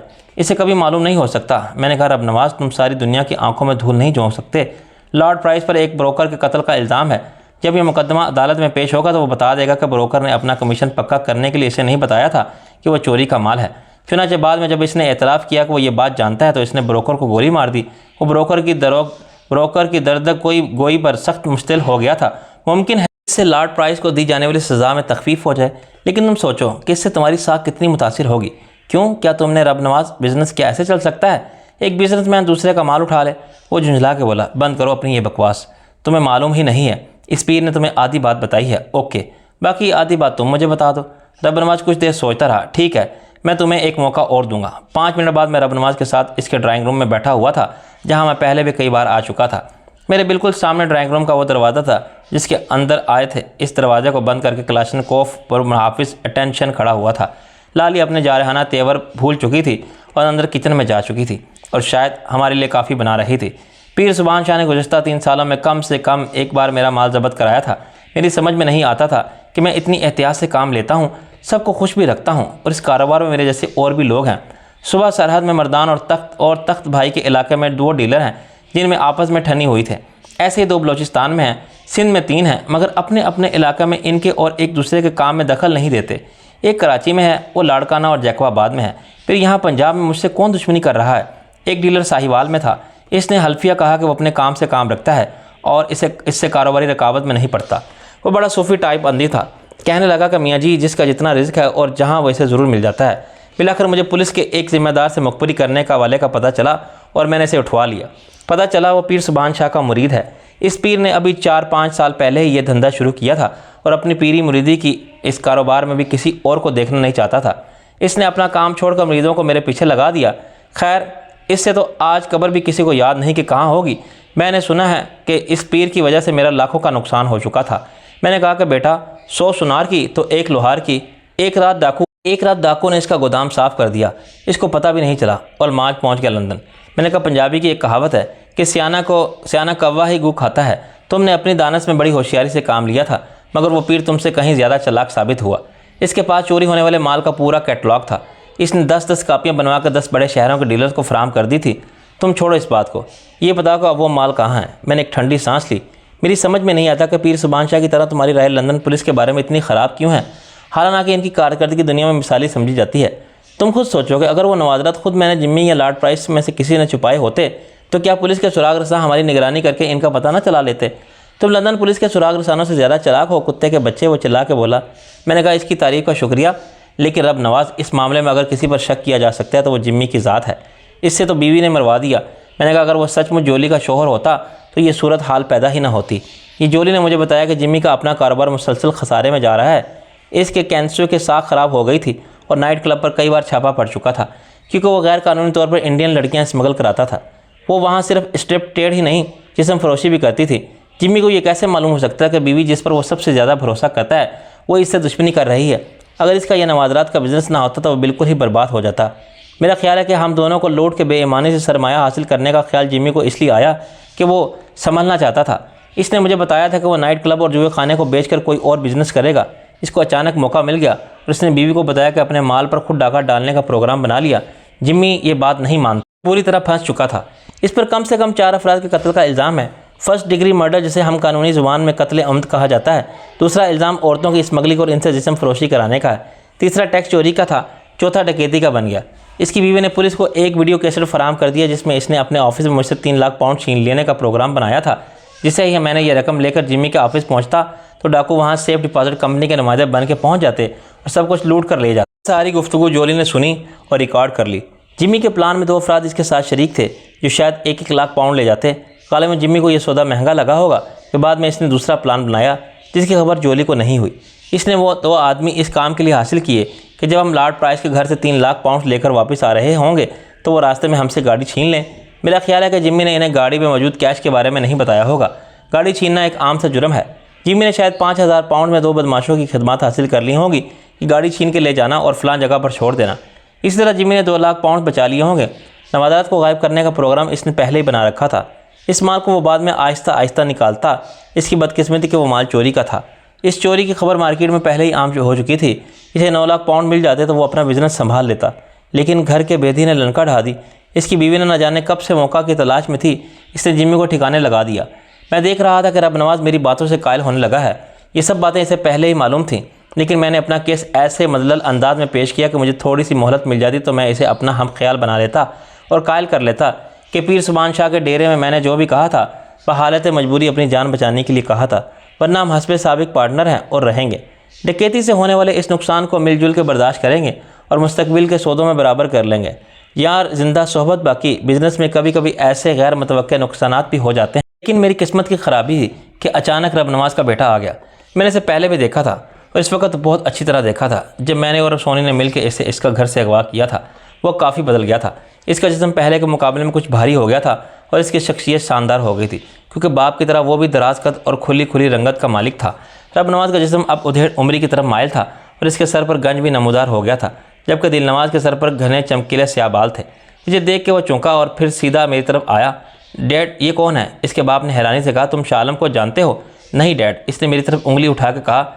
ये दाढ़ी वाला जिन है, गौर से देखिए, इसने अगवा किया था मुझे और इसके साथ वो फाशा सोनी थी। मलक के लाशऊर में अगर दाढ़ी वाले जिन का ख्याल था तो ये बात अभी तक इसकी ज़ुबान तक नहीं आई थी। दिल नवाज़ की बात ने जैसे इसके ख्याल को इजहार की राह दिखा दी। रब नवाज़ ने मुझे गौर से देखा। दाढ़ी वाला जिन? हाँ डैड, ये वही बदमाश है। मैंने कहा, दिल नवाज़ तुम कैसी बातें कर रहे हो? इसने गर्म होकर कहा, बकवास बंद करो, मैं तुम्हें भूल नहीं सकता। मैंने कहा, मुझसे इस लहजे में बात मत करो, मैं शाह आलम हूँ, सारा ज़माना जानता है मुझे। दिल नवाज़ मेरे करीब आया और इसने मेरा कॉलर पकड़ लिया। इस वक्त हम दाढ़ी से धोखा खा गए थे। मैंने घरा के कहा, हाथ हटाओ वरना ठीक नहीं होगा। रब नवाज़ भी खड़ा हो गया। क्या ठीक नहीं होगा? दिल नवाज़ ठीक कह रहा है। मेरी आंखें वाकई धोखा खा गई थी। मेरा ध्यान इस तरफ गया ही नहीं था। तुम वही हो, शक की कोई बात ही नहीं। आज तुम्हारे चेहरे पर दाढ़ी है तो तुम 100% वही नज़र आ रहे हो, दाढ़ी वाले जिन। मैंने कहा, रब नवाज़ क्या तुम पागल हो गए हो? मैंने कहा, नहीं मैं पागल था, अब मुझे होश आ गया है। मेरा सबसे बड़ा दुश्मन तो मेरा बिजनेस पार्टनर था, जिस पर मैंने सबसे ज़्यादा एतमाद करता था। वो चिल्ला के बोला। दिल नवाज़ ने कहा, ये ऐसे नहीं मानेगा डैड, इसे आप मेरे हवाले कर दें। इसने दाढ़ी वाला जिन बन के हमें बर्बाद करने में कोई कसर नहीं छोड़ी थी। मैं तो सोच भी नहीं सकता था कि शाह आलम ही दाढ़ी लगा के हमारा दुश्मन बना हुआ है। अब मैं इससे पूछ लूँगा। मेरा इनकार, एहतजाज और इश्तिहाल सब रायगा गया। अचानक रब नवाज़ को यकीन आ गया था कि दाढ़ी वाले जिन के रूप में ये भी मैं ही था जिसके ख़ानदान को तबाह कर रहा था। इसने मुहाफ़िज़ों को हुक्म दिया कि इसको वहीं बंद कर दो और 5 मिनट बाद मैं इसी ज़िंदान में था जहाँ से मैंने अपनी चरब ज़ुबानी के बाद रिहाई हासिल कर ली थी। रब नवाज़ के मुकाबले में इसका बेटा बहुत चालाक साबित हुआ। कुछ देर बाद कपड़े बदल के आया तो इसके साथ एक मुसल्ला गार्ड था और लाली थी। वो खुद एक चमड़े का हंटर लेकर आया था। क्या तुम मुझे शराफत की ज़ुबान में बताओ कि तुमने ऐसा क्यों किया? वो हंटर लहरा के बोला। मैंने मजबूती से कहा, मुझे मालूम नहीं तुम क्या कह रहे हो। दिल नवाज़ का हंटर हवा में लहरा के मेरी कमर पर लगा। समझ में आ जाएगा थोड़ी देर बाद। आखिर क्या बिगाड़ा था मेरे बाप ने तेरा? वो गालियाँ बकने लगा और हंटर से दीवाना वार मेरे जिस्म पर वार करने लगा। हंटर की हर ज़रब से मेरे जिस्म पर जैसे आग की एक लकीर सी बन जाती थी, मगर मैं बर्दाश्त कर रहा था। इसका निशाना मेरे जिस्म का गर्दन से नीचे रानों तक सारा बदन था और मेरे खुद को बचाने की कोशिश हासिल थी। लेकिन एक मरहला ऐसा आ गया जब मेरी कुव्वत बर्दाश्त जवाब दे गई और मैंने चाबक पकड़ के एक झटका दिया। दिल नवाज़ की गिरफ्त चाबक पर बहुत मजबूत थी। इसने एक झटका खाया तो थोड़ा सा आगे आ गया। अगर वो मेरे हाथों की पहुंच में आ जाता तो मैं इसे दबोच लेता और यरकमाल बना लेता, लेकिन इसने चाबक छोड़ दिया। दिल नवाज़ ने मुझे गाली दी और पलट के लाली से कहा, लाली इसको पकड़ ले। मैंने हवा में चाबक लहराया। अगर लाली ने मुझे छूने की कोशिश की तो अच्छा नहीं होगा, लेकिन लाली पर दिल नवाज़ के हुक्म का बड़ा अजीब असर हुआ था।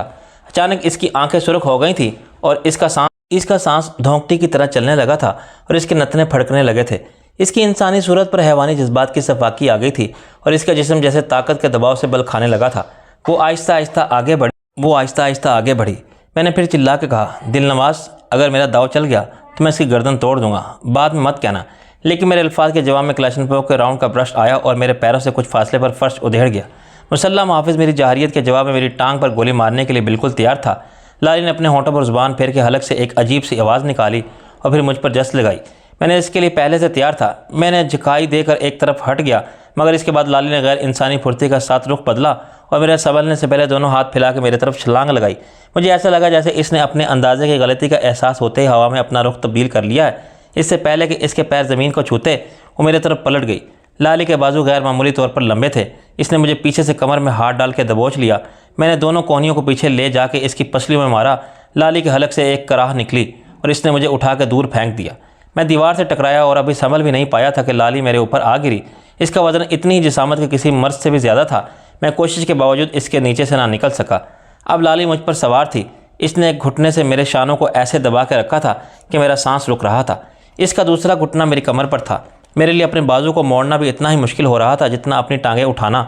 लाली के जिस्म की हैवानी कुव्वत दो ताकतवर मर्दों से कहीं ज़्यादा थी। इसके अलावा मेरे जिस्म पर चाबक से पड़ने वाली लकीरों ने मेरी जिल्द को ज़ख्मी कर दिया और इन ज़ख्मों की अजियत फ़र्श की रगड़ से और बढ़ गई थी। मैंने कर्राह के कहा, खुदा के लिए मुझे छोड़ दो। दिल नवाज़ ने विलन के अंदाज में कहका लगाया, बड़ी जल्दी खुदा याद आ गया तुझे दाढ़ी वाले जिन, अब ये तुझे छोड़ेगी नहीं। मैंने कहा दिल नवाज मेरा दम निकल जाएगा। दिल नवाज पर कोई असर नहीं हुआ। लाली इस हरामजादे को मार। लाली ने एकदम मुझे दोनों हाथों में ऐसे उठा लिया जैसे मैं कोई बच्चा हूँ। इसने मुझे उल्टा पकड़ के एक दायरे में घुमाया और छोड़ दिया। फिर किसी बेकाबू हो जाने वाले हवाई जहाज की तरह उड़ाता हुआ गया और दीवार से टकरा गया। मेरा सर एक धमाके से दीवार पर लगा तो मेरी आंखों के सामने अंधेरे में सितारे झिलमिला गए। मैं नीचे गिरा तो कोशिश के बावजूद ना उठ सका क्योंकि मेरे कदमों के नीचे ज़मीन अभी तक गर्दिश में थी। मुझे वो कमरा भी घूमता हुआ महसूस हो रहा था। लाली ने मुझे फर्श से उठाया और अपना एक हाथ धप से मेरी कमर पर मारा। मुझे यूँ लगा जैसे वो हाथ नहीं तोप का गोला था जिसने मेरी रीढ़ की हड्डी तोड़ दी है। इसने दूसरा हाथ मेरे सर के ऊपर मारा तो मेरी गर्दन जैसे मेरे कंधों के दरमियान धंस गई और मेरा सर एक धमाके से फट गया। जब मुझे होश आया तो मेरे हाथों पैरों के गिर्द नायलॉन की मजबूत रस्सी थी और मैं एक चारपाई पर उल्टा बंधा हुआ था। मेरे हाथ सामने बंधे गए थे लेकिन चारपाई का सिर्फ फ्रेम था। इसके दरमियान मेरे जिस्म को सहारा देने वाली कोई चीज़ ना थी। मैं 6 फुट लंबे लकड़ी के फ्रेम में उल्टा बंधा हुआ था और मेरे जिस्म का सारा वजन मेरी कमर पर आ गया था। मेरा चेहरा भीगा हुआ था जिससे अंदाज़ा होता था कि मुझे होश में लाने के लिए मुझ पर पानी डाला गया था। सबसे ज़्यादा अजियतनाक बात यह थी कि मेरे जिस्म पर से हर कपड़ा उतार लिया गया था। मैंने सर घुमा के देखा तो लाली मुझसे एक कदम के फासले पर मौजूद थी और दिल नवाज सराहने की तरफ हाथ में हंटर लिए खड़ा था। इसने अचानक मेरे बाल पकड़ लिए। बोल, तेरी तो दाढ़ी वाला जिन है ना तूने अगवा किया था ना मुझे। बड़ी मुश्किल से करा के जवाब दिया दिल नवाज, तुम्हें गलत फहमी। मेरा जुमला मुकम्मल होने से पहले इसने मेरे सर को पलंग की पट्टी पर मारा। तेरी गलत फहमी की। इसने बाल पकड़ के मेरे सर को पट्टी से टकराना जारी रखा। मुझे यूँ लगता था जैसे मेरे बाल उखड़ के दिल नवाज के हाथों में रह जाएंगे और सर 2 टुकड़े हो जाएगा। लंबे सांस लेते हुए मैंने खुदा को याद किया और इससे इस्तकामत मांगी। अगर मेरी ज़िंदगी की मियाद पूरी हो गई है तो मैं इन्हीं 2 दिनों में मर जाऊँगा, वरना 2 दिन बाद पुलिस से फिर मजिस्ट्रेट के सामने पेश करने के पाबंद होगी। रब नवाज मुझे 2 दिन से ज़्यादा नहीं रख सकता था। दिल नवाज घुटनों के बल मेरे सामने बैठ गया। शाह आलम, वो दिन गुजर गए जब मेरा बाप तेरा मोहताज था। तो अपने डिप्लोमेटिक पासपोर्ट पर बाहर आता जाता था तो इसका माल भी ले जाता था। अब ना तेरी सियासत है ना मेरे बाप को तेरी ज़रूरत। इसका माल तेरी मदद के बगैर भी जाएगा। मैंने कहा, यह तो अच्छी बात है। इसने मेरे मुंह पर थूक दिया। बेगैरत दगाबाज, तूने दोस्ती की आड़ में दुश्मनी की हमारे साथ, हमारे ख़ानदान को मुसीबत में डाला। दाढ़ी वाले जिन की औलाद। मैंने कहा, मैं किसी दाढ़ी वाले जिन को नहीं जानता। वो मेरी दाढ़ी को मुट्ठी में पकड़ के ज़ोर ज़ोर से झटके देने लगा। अब मैं धोखा नहीं खा सकता। ऐसी ही दाढ़ी थी तेरे चेहरे पर मगर वो नकली थी। इसने थोड़ी सी बड़ी थी लेकिन आज तू असली दाढ़ी में सामने आ गया। तेरी शामत अमाल ले आई। अजियत से मेरी आंखों में आंसू आ गए। तुम क्या चाहते हो आखिर? चलो मैं मान लेता हूँ कि मैं ही दाढ़ी वाला जिन था।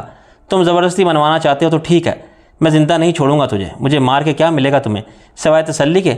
लेकिन तुम तो खुद मुश्किल में पड़ जाओगे। पुलिस ने मुझे गैर कानूनी तौर पर तुम्हारे हवाले किया है। वो हंटर लेके मुझ पर पल पड़ा। कानून की बात करता है मेरे सामने। मुसलसल पड़ने वाले चाबकों की मार की अजियत ने बिलाखिर मुझे होश से बेगाना कर दिया। मुझे फिर होश आया तो मैं इसी अंधेरे कमरे में नंगे फर्श पर पड़ा हुआ था और मेरे बदन के हर हिस्से से दर्द की तड़पा देने वाली टीस उठ रही थी।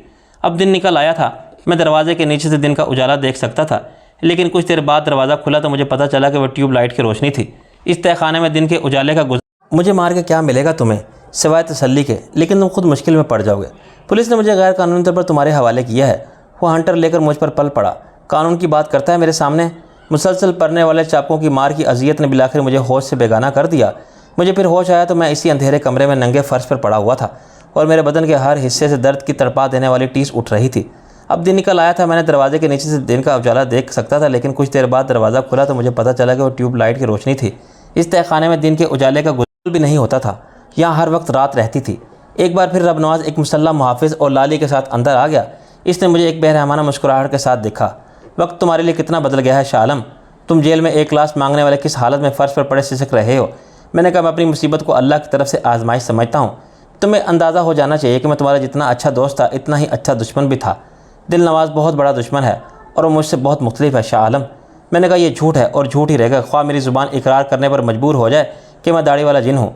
तुम जानते हो कि तुम्हारी वजह से हमारा कितना नुकसान हो चुका है। अगर तुम वो नुकसान पूरा करने का वादा कर लो तो मैं तुम्हारी रिहाई के लिए कोशिश कर सकता हूँ। रब नवाज बोला। मैंने साफ इनकार कर दिया। मैं कोई वादा क्यों करूँ जबकि मैं खुद भी ऐसे वादे की कानूनी और इखलाकी हैसियत को तस्लीम नहीं कर सकता। लाली अपने साथ एक ट्रे लाई थी जो इसने मेरे पास रख दी। ना जाने क्यों मुझे ऐसा लगा जैसे लाली की आंखों में जज्बात की बेरहमी का हैवानी तासुर बाकी नहीं रहा। अब इसका चेहरा बिल्कुल सपाट था और यूँ महसूस होता था जैसे लाली अपने दिल में पैदा होने वाले रहम के जज्बात को छुपाने की कोशिश कर रही है। मुझे ये ख्याल भी फरेब आरजू लगा। यूँ ना था कि मैंने फ़कत चाहा था यूँ हो जाए, लाली मुझ पर मेहरबान हो जाए और मुझे रिहाई का कोई मौका फ़राहम कर दे। वो एक ग़ुलाम थी और इसके लिए आकाओं के हुक्म के ख़िलाफ़ सोचना भी जुर्म का दर्जा रखता था। ट्रे में एक रोटी थी जो बासी और रात की बची हुई नज़र आती थी। एक पानी का गिलास था और एक चाय का कप।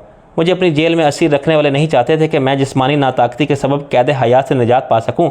कोई ख्वाहिश ना होने के बावजूद मैंने ट्रे को खाली कर दिया। ये खुदा की अता करदा वो नेमत है जो इस कैद खाने में मनोसलवा से कम ना थी। इसे ठुकराना कुफरान नेमत था। मेरे लिए वो पूरा दिन अजाब की एक सदी बन गया था। जिस्मानी तशद्दुद के वो सारे मरहले झेले जिनका तसव्वुर मुमकिन था।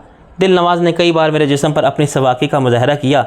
इसने पुलिस के मुस्तकिल तमाम तरीके आजमा लिए थे, लेकिन मुझसे यह कहलवाने में नाकाम रहा कि मैं वही दाढ़ी वाला जिन था जिसने इसे सोनी के साथ मिलकर अगवा किया था।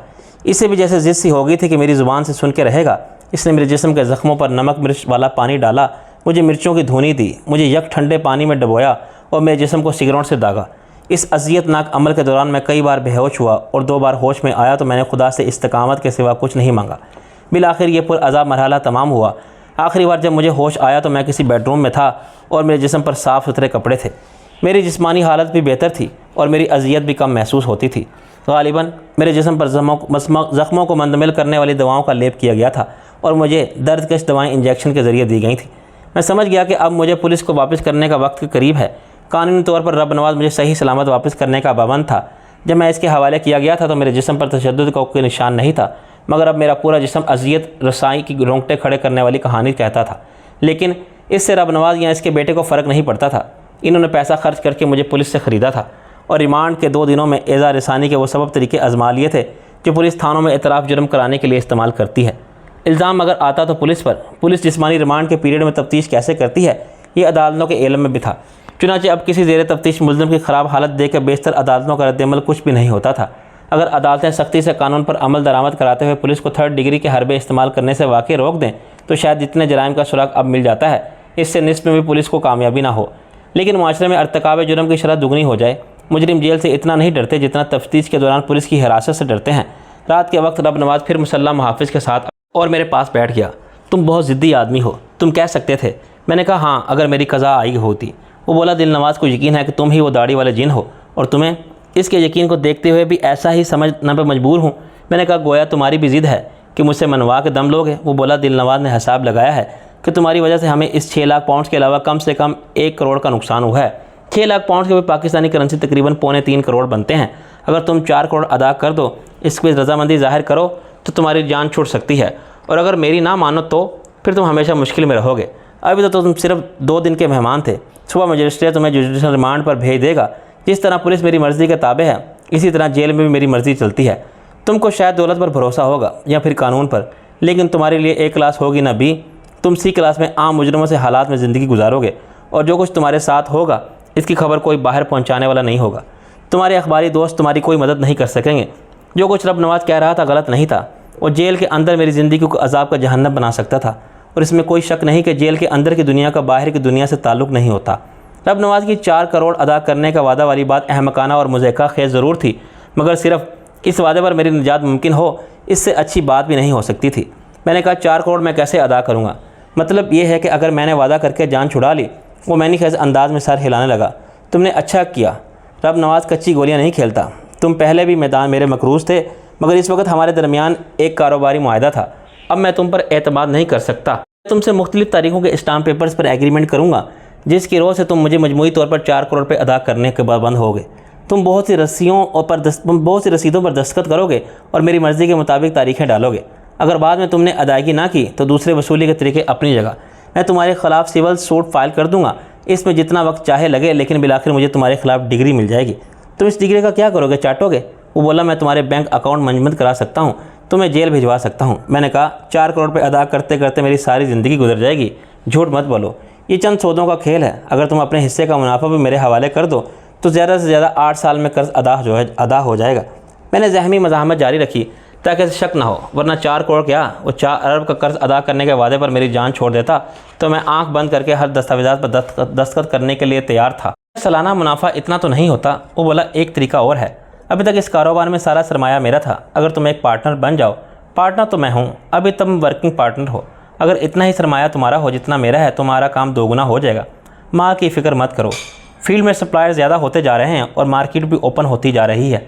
कीमत भी पहले से अच्छी मिल रही है, इसलिए मुनाफा बढ़ने की तवक्का। तुम 2 साल में भी फारिग हो सकते हो। मैंने ये जाहिर किया जैसे मैं सोच में पड़ गया हूँ और इस पेशकश पर गौर कर रहा हूँ। बिलाखिर मैंने कहा मुझे यकीन है कि तुमने तमाम इम्कानात पर गौर कर लिया होगा। मुझे यूँ लगा जैसे वो अपनी खुशी को दबाने की कोशिश कर रहा है। मैंने सब सोच लिया है, लेकिन फ़ैसला तुम्हारा है। मेरा मशवरा तो यह है कि तुम इधर उधर मत जाओ। पीर सुभान शाह जैसे बहुत से लोगों की मेरे मुकाबले में कोई हैसियत नहीं। बहुत से नए लोग भी मैदान में आ रहे हैं, मगर तुम देखने से कोई भी टिकने वाला नहीं है। वो खुद निकल जाएंगे, वरना मैं इन्हें भागने पर मजबूर कर दूंगा। मैंने कहा, तुम फिर मुझ पर एतबार कर रहे हो, इसके लिए तुम्हें मेरा शुक्रगुजार होना चाहिए। तुम्हारा सियासत का खेल तो अब ख़त्म हुआ, इस हकीकत से इनकार मुमकिन नहीं। अगर तुम खुद सियासत छोड़ के अपनी सारी तवज्जो कारोबार पर दो तो तुम्हें खुद अंदाज़ा हो जाएगा कि सियासत से कहीं ज़्यादा मुनाफा बख्श पैसा है।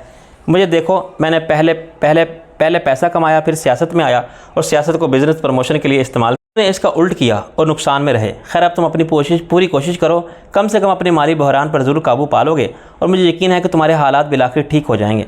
तब नवाज़ ने आहिस्ता आहिस्ता अपना तहमकाना अंदाज़ बरतरी और अपनी बालादस्ती का गरूर छोड़ कर कुछ नासहाना और बुजुर्गाना अंदाज़ इख्तियार कर लिया था, और ज़ाहिर ये होता था जैसे इससे बढ़कर मेरा खैरख्वाह कोई भी नहीं हो सकता। हालांकि एक तो इसे अपने डूब जाने वाले सरमाए की फ़िक्र थी, तो दूसरी तरफ अपनी कमज़ोर कानूनी पोजीशन का एहसास था।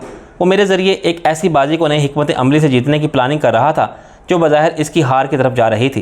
वो 3-4 करोड़ के फेर में आ चुका था, मगर अपना हाथ ऊपर रखते हुए मुझे ज़ेर दाम लाने की कोशिश कर रहा था कि मैं इसे कर्ज़ मान लूँ और इसकी अदायगी की ज़िम्मेदारी कबूल कर लूँ। मैंने बहुत बेवकूफ़ होने का सबूत देते हुए बिलाखिर अपनी रजामंदी का इजहार ऐसे किया जैसे मजबूरी ने मेरे लिए इनकार के सब रास्ते मसदूद कर दिए हैं। मलक रबनवाज की खुशी का कुछ ठिकाना ना था, लेकिन इसने चेहरे से अपने जज्बात का इजहार नहीं होने दिया। वो समझ रहा था कि इसने और इसके होनहार सपूत ने मौका से दोहरा फ़ायदा उठा लिया है। इन्होंने अपने बदमाशी की बेहद हिसाब ताकत का मुजाहरा करके मुझे दहशत ज़दा भी कर दिया और अपने मरबियाना रवैये से मुझे कायल करके सिरात मुस्तकीम भी दिखा दी। होनहार सपूत एक बार फिर मैदान में अमल में नज़र आया। बज़ाहिर इसने अपने वालिद की आकबत नाअंदेशी वाली पॉलिसी से इख्तलाफ किया, जो मेरे जैसे मोहसिन कश और बेएतबार शख्स को तीसरी बार सुधर जाने का मौका फराम करके बड़ी फाश गलती कर रहे थे। और ये माकूला भी दोहराया कि मोमिन एक सुराख से बार नहीं डसा जाता। और वालिद साहब ने फरमाया कि इस दौरे पर अशोब में मुमकिन कौन है। बिज़नेस में ऊँच नीच होती है और हालात की ख़राबी को मज़ीद ख़राबी की तरफ ले जाने में दानिशमंदी कोई नहीं।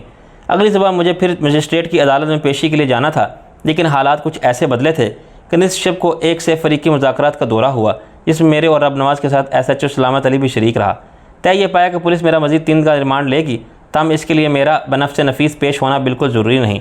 अगर मेरा वकील एतराज़ न करे तो वो सुबह मजिस्ट्रेट के चैम्बर से मज़ीद 3 दिन के लिए रिमांड के अहकामात हासिल कर लेगा और मैं मज़ीद 3 दिन मलक साहब का मेहमान रहूँगा।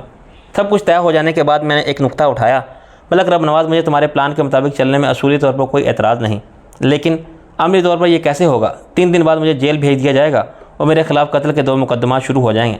तीसरा मुकदमा मेरे ज़मानत तोड़ के फ़रार होने का है। रब नवाज़ ने सोच के कहा, तुम्हारा वकील क्या कहता है? मैंने कहा, वो कहता है कत्ल के मुकदमात में कोई जान नहीं, मगर इस केस में मुझे सज़ा हो सकती है, जिसका ताल्लुक समात के दौरान में कोर्ट की इजाज़त के बगैर लंदन जाने से है। मैं 2 साल मफरूर रहा। रब नवाज़ ने SHO की तरफ देखा। इस केस में क्या हो सकता है? शाह जी अदालत से माफ़ी मांग ले और ख़ुद को अदालत के रहम करम पर छोड़ दें तो अदालत माफ़ भी कर सकती है। मैंने कहा, अदालत माफ़ नहीं करेगी तो कम से कम सज़ा दे सकती है। सिर्फ 6 महीने 6 महीने तो ऐसे ही गुजर जाएंगे समात में, और जितना अरसा तुम जेल में गुजारोगे वो सज़ा की मुद्दत में शामिल होगा। मैंने कहा, यानी मुझे जेल में ज़रूर जाना पड़ेगा। अगर तुम्हारा वकील अदालत के बाहर वार्डरोब के करे और अच्छा खासा पैसा खर्च किया जाए केस को कमज़ोर करने के लिए, तो 4-6 पेशियों में कत्ल के मुकदमात ख़त्म हो जाएंगे। फ़रार के केस में तुम्हें 1 साल की जेल तो हो, 6 महीने में तुम बाहर आ जाओगे। 6 महीने तुम्हें बाहर सूरत अंदर रहना पड़ेगा। ऐसी कोई सूरत नहीं मलक साहब कि मैं जेल ना जाऊँ। रब नवाज़ ने कहा, इतना घबराने की कोई बात नहीं, जेल में तुम्हें 1 क्लास भी मिल सकती है, बाकी घर जैसी सूरत तुम खुद हासिल कर सकते हो। शाह जी, जेल तो जेल होती है ना, मुफलिस और लावारिस के लिए, वरना सज़ा का सिर्फ नाम होता है। लोग दिन में 1 बार वहाँ हाजिरी लगवाने जाते हैं, हर रात अपने घर में आराम से सोते हैं। टेलीफोन, टेलीविज़न और अखबारात, नौकर चाकर सब तुम्हारे पास होंगे, बस 6 महीने पूरे करने हैं। मैंने मुर्दा दिली से कहा, यानी 6 महीने में कुछ नहीं कर सकता? 6 महीने तुम आराम कर सकते हो। सलामत अली तन से बोला। तमाम मामला तय पाने के बाद मैंने खुद को बहुत पुरएतमाद महसूस किया। मुझे पूरी उम्मीद थी कि मेरे साथ मलक रब नवाज़ के घर में दोस्ताना सलूक होगा और मेरी निगरानी पहले जैसी सख्त नहीं रहेगी, तो मुझे फ़रार के मौके भी हासिल हो जाएंगे। लेकिन ये तवक्का से बढ़कर तवक्का रखने वाली बात गलत साबित हुई। रब नवाज़ एक गलती ज़रूर कर रहा था, मगर वो इतना भी अहमक नहीं था कि मुझे आज़ाद कर देता।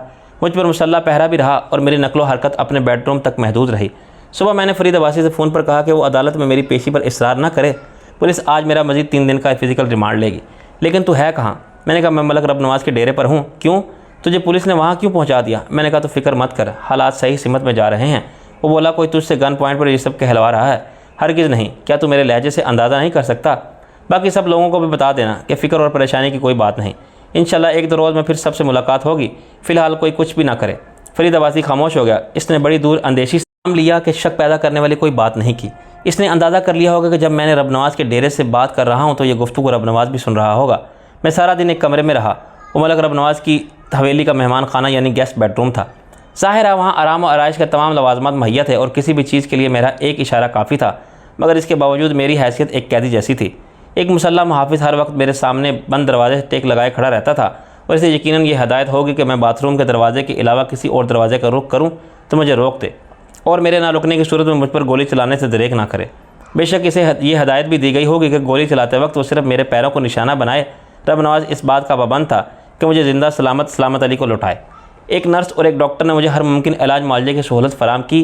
नर्स सारा दिन वहीं मौजूद रही। डॉक्टर 3 बार आया और मुझे मुख्तलिफ दवाओं के इंजेक्शन लगा के चला गया। मेरी सेहत हैरत अंगेज़ तेज़ रफ्तारी के साथ बहाल हो रही थी और मेरे ज़ख्म मंदमिल होने लगे थे। मुझे एक बार यह ख्याल भी आया कि मैं नर्स को यरकमाल बना लूँ और फिर मुतालबा करूँ कि मुझे बाहिफाजत बाहर निकलने दिया जाए, वरना मैं इसे मार डालूँगा। लेकिन मुझे पूरा यकीन नहीं था कि मलक रब नवाज़ के लिए एक नर्स की ज़िंदगी की इतनी अहमियत होगी। चुनांचे मैंने बेहतर और मुनासिब मौका का इंतज़ार किया। अगले दिन एक वकील ने रब नवाज़ की मौजूदगी में मुझसे मुलाकात की। इसके पास गुज़श्ता 2 सालों की तारीख वाले मुख्तलिफ मालियत के स्टाम्प पेपर थे जिन पर मुख्तलिफ इबारतें लिखी हुई थी। मैंने पढ़ने की कोशिश की तो इसने कहा कि मैं ये जहमत ना करूँ, जो इबारत एक पर तहरीर है वही दूसरे स्टाम्प पेपर पर भी की है, सिर्फ इसी की तारीख अलग है और इसमें फ़र्ज़ की रकम मुख्तलिफ है। तमाम स्टाम्प पेपर्स की रो से यह साबित होता था कि मैंने यानी शाह आलम वल्द मोहम्मद आलम ने मुख्तलिफ मकासद के लिए अलग अलग मौक़ों पर मलक रब नवाज़ वल्द मलक शाहनवाज़ से कर्ज़ हासिल किया। इसने मुझसे 20-25 रसीदों पर दस्तखत लिए। इन पर गवाहों के दस्तखत नहीं थे। हमें रब नवाज़ ने कहा कि इनकी कोई ज़रूरत नहीं और ज़रूरत पड़ी तो दस्तखत करने वाले बहुत। मैंने ऐसी मजलूम सूरत बनाए रखी जैसे मेरे साथ ज़ोर ज़बरदस्ती से काम लिया जा रहा है और मैं दस्तखत करने पर मजबूर हूँ, वरना कागजात फाड़ के मलक रब नवाज़ के मुँह पर मारता और निकल जाता। हर एग्रीमेंट के साथ एक रसीद थी। कम से कम रसीद 10 लाख की थी और ज़्यादा से ज़्यादा 25 लाख की। इनकी मजमूई मालियत मुझे बताया गया 3 करोड़ 90 लाख बनती थी। मुझे यकीन है कि खुद मलक रब नवाज़ भी इस कागजी कार्रवाई की कानूनी हैसियत को अच्छी तरह समझता है।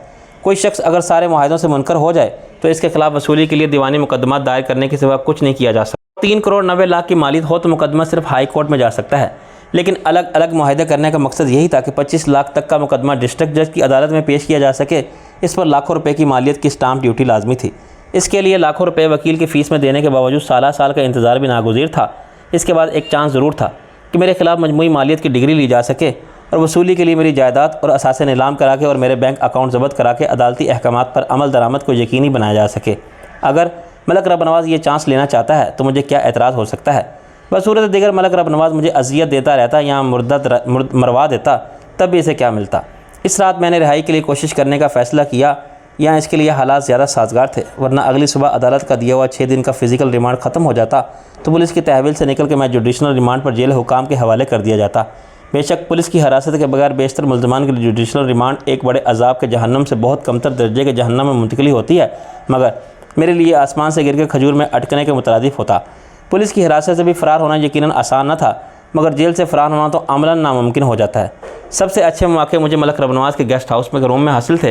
रब नवाज़ की कोई रिस्क ना ले रहा था, मगर मैं मायूस नहीं था। मैंने किसी हद तक अपने जहन में एक प्लान को हतमी शक्ल दे दी थी, जिसके मुताबिक मुझे पहले लाली को काबू करना था, जो दर हकीकत शाह जन्नात की बेटी को काबू करने से ज़्यादा मुश्किल काम था। वो मुझसे कई गुना ताकतवर और फिरतीली थी। मर्दानावार बल्कि हैवानावार मेरा मुकाबला कर सकती थी, लेकिन मैंने इसकी कमज़ोरियाँ भी ताड़ ली थी और अब मुझे मुनासिब मौका का इंतज़ार था। ये मौका मुझे रात गए मिला जब लाली मेरे तलब करने पर काफ़ी लेकर आई।